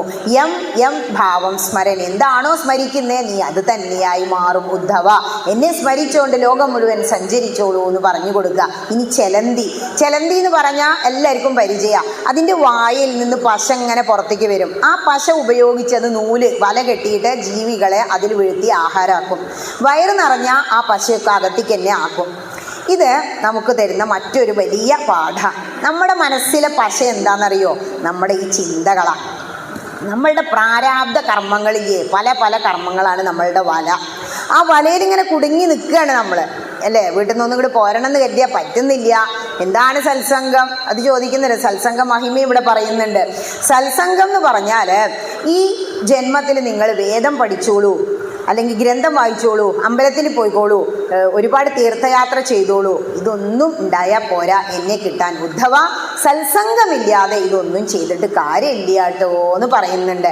ഓരോ ക്ഷേത്രക്കാർ പറയാറുണ്ട്. ഇത് പറയുമ്പോൾ, ടീച്ചറെ ഇത് അറിഞ്ഞില്ല, ഗംഭീര പ്രതിഷ്ഠാദിനും ഒക്കെ ഞങ്ങൾ നടത്താറുണ്ട്, പക്ഷേ ഇതിന് മാത്രം ഇതുവരെ തോന്നിയിട്ടില്ല കേട്ടോ. ഒരു സമ്പൂർണ്ണ നാരായണീയൻ വെച്ചാൽ പോലെ ആരെയും ഒന്നും ശല്യം ചെയ്യില്ല, അവരൊരു മുക്കിലിരുന്നിട്ട് അവിടെ വായിച്ചോളൂ. അത് ചെയ്യാത്ത പലരും ഇപ്പം വിളിച്ചിട്ട് സത്സംഗം വെച്ച് തുടങ്ങി. മനസ്സിലായി? ഭാഗവതത്തിൽ കൂടെ പോയി. ഇനി അവസാനം വേട്ടാളനും ചിലന്തിയും കഴിഞ്ഞു. ചെറിയത്, ഏറ്റവും ചെറിയ ഗുരുവാണ് തേനീച്ച. തേനീച്ച നമുക്ക് പറഞ്ഞു തരുന്ന ഒരു പാഠം. തേനീച്ച ഒരുപാട് തേൻ ഓരോ പൂക്കളിലും പോയിരുന്നിട്ട് അത്ര ഈ തേന് ഇങ്ങനെ സേവ് ചെയ്തിട്ട് ഒരു മരത്തിൻ്റെ മുകളിൽ കൊണ്ടുവന്നിട്ട് ആ കോമ്പിൻ്റെ ഉള്ളിൽ വെക്കുക. ഈ വലിയ തേൻ കൂടെ അത് കുടിക്കുമോ? അത് കുടിക്കാതെ സേവ് ചെയ്ത് വെക്കുമോ? അവസാനം വേടൻ വന്നിട്ട് എന്ത് ചെയ്യും? ഈ തേൻ മുഴുവൻ എടുത്തുകൊണ്ട് പോകുമ്പോൾ ഈ ഈച്ചേനെ കൊല്ലും. അതിൻ്റെ ജീവൻ പോയില്ലേ? അപ്പോൾ ഇത് നമുക്ക് തരുന്ന പാഠം എന്താണോ? നമ്മൾ സ്വരുക്കൂട്ടി വെക്കണ്ട. നമ്മൾ ഈ ഇന്ത്യക്കാരെ അത് ചെയ്യുന്നുള്ളൂ, എസ്പെഷ്യലി കേരളത്തിലുള്ളവർ. വിദേശികളെ നോക്കൂ, ഒരു പൈസ ഒരു മക്കൾക്ക് വേണ്ടി മാറ്റി വെക്കുന്നില്ല. 18 വയസ്സ് കഴിഞ്ഞാൽ ജോലിയായാൽ അവർ വേറെ വീട് വെച്ചാൽ താമസിക്കുക. കല്യാണം കഴിക്കുന്നതിന് മുമ്പ് തന്നെ അച്ഛനും അമ്മയും ഫ്രീ ആയിട്ടാണ് ജീവിക്കുക. അവർക്ക് വയ്യാന്ന് പറഞ്ഞാൽ അവർ വന്ന് കൊണ്ടുപോകും. അങ്ങനത്തെ ഒരവസ്ഥ. നിങ്ങൾ ഒരു കൂട്ടി വെച്ച് കഴിഞ്ഞാൽ ഈ തേനീച്ചയുടെ അവസ്ഥയാവും. അച്ഛനങ്ങോട്ട് മരിക്കട്ടെ അല്ലേ? പണ്ട് മറ്റുള്ളവർ പറയും വാപ്പ അങ്ങോട്ട് ചത്താൽ മതി, കട്ടിലങ്ങോട്ട് ഒഴിഞ്ഞാൽ മതി, കയറി കിടക്കാം, അന്നൊന്നും കട്ടിലില്ലല്ലോ. അതുപോലെ മക്കള് തമ്മിൽ തല്ലാൻ എന്ത് ചെയ്യണ്ട? തേനീച്ചയെ പോലെ കൂട്ടി വെക്കണ്ട. നിങ്ങളെ വല്ല വൃദ്ധസദനത്തിലോ മറ്റോ കൊണ്ടേയിടുന്നു പറയാം. ഇങ്ങനെ 24 ഗുരുക്കന്മാരിലൂടെ ഞാനെല്ലാം പഠിച്ചു. ഇനി എനിക്ക് ഒരു ഗുരു കൂടി ഉണ്ട്. യദു രാജാവേ, അതെൻ്റെ ശരീരം തന്നെയാണ്. ശരീരത്തിൻ്റെ പ്രത്യേകത എന്താ? നമ്മുടെ ശരീരം ഉണ്ടാവുന്നു, വളരുന്നു, നശിക്കുന്നു. 3 പ്രക്രിയ. ശരീരം ഉണ്ടാവുക എന്ന് പറയുമ്പോൾ ഇപ്പോൾ കുട്ടി കുഞ്ഞാ, ആ സമയത്ത് കുട്ടിക്ക് അറിയാം. നമ്മളെന്താ അമ്മമാർ ചെയ്യുക? അയ്യോ വിശന്നിട്ട് അതിന് വല്ലതും കൊടുക്കുക പറയും മുത്തശ്ശി.